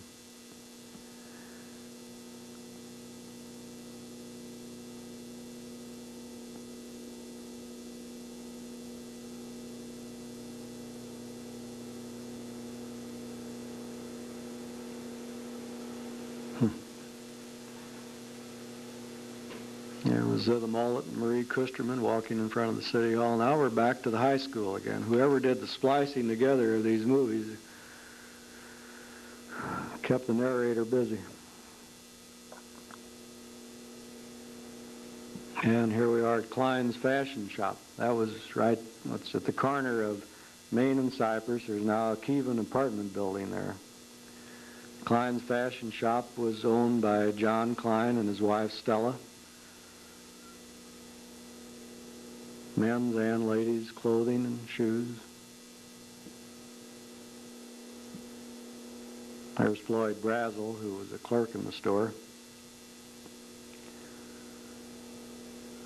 And I can't believe this, we're back to the public school again. And here come the grade school students out to have their pictures taken.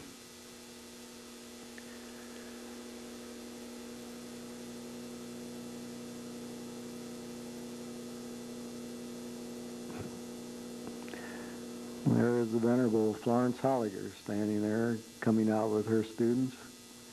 Unfortunately, the cameraman didn't know how much a part of the school system she was, or he would have dwelt a little more on her.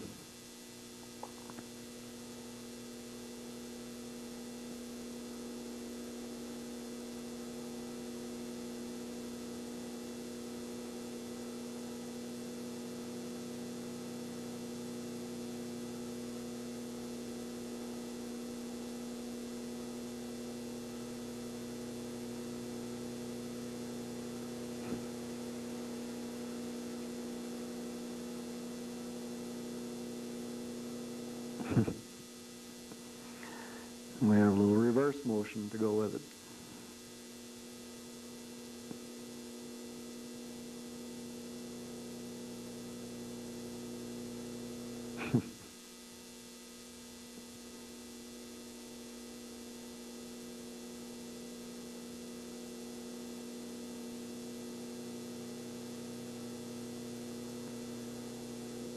Notice the knickers that the boys are wearing.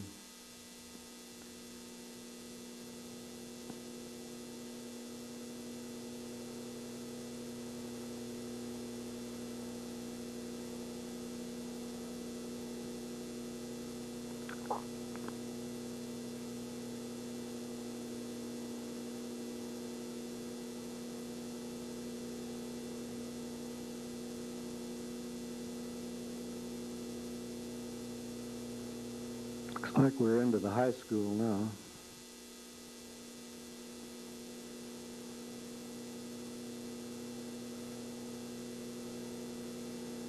And there's one of the Wenger sisters, an institution at the Highland schools.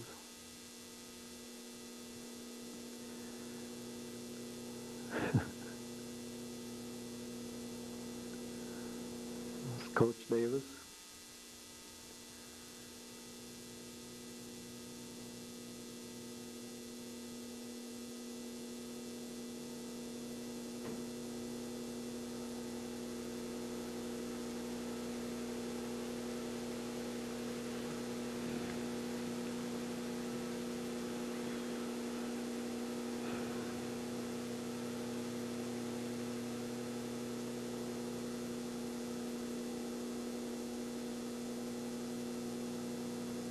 Jim Bauman was a football casualty.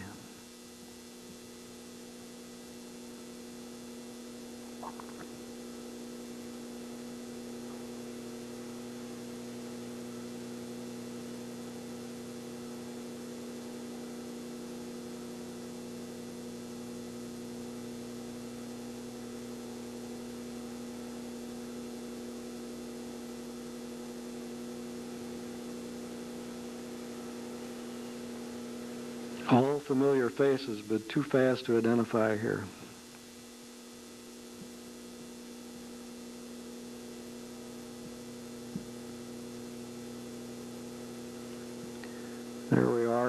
was called the Manual Training Department at that time. I suppose it's Industrial Arts now.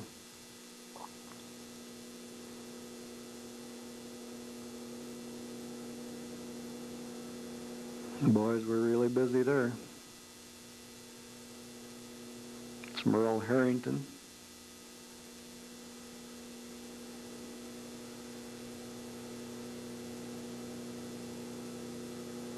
Schnocky Holler, Andy Linenfelser. And there, suddenly, the film comes to an end with no explanation, but that was the end of the 1938 production.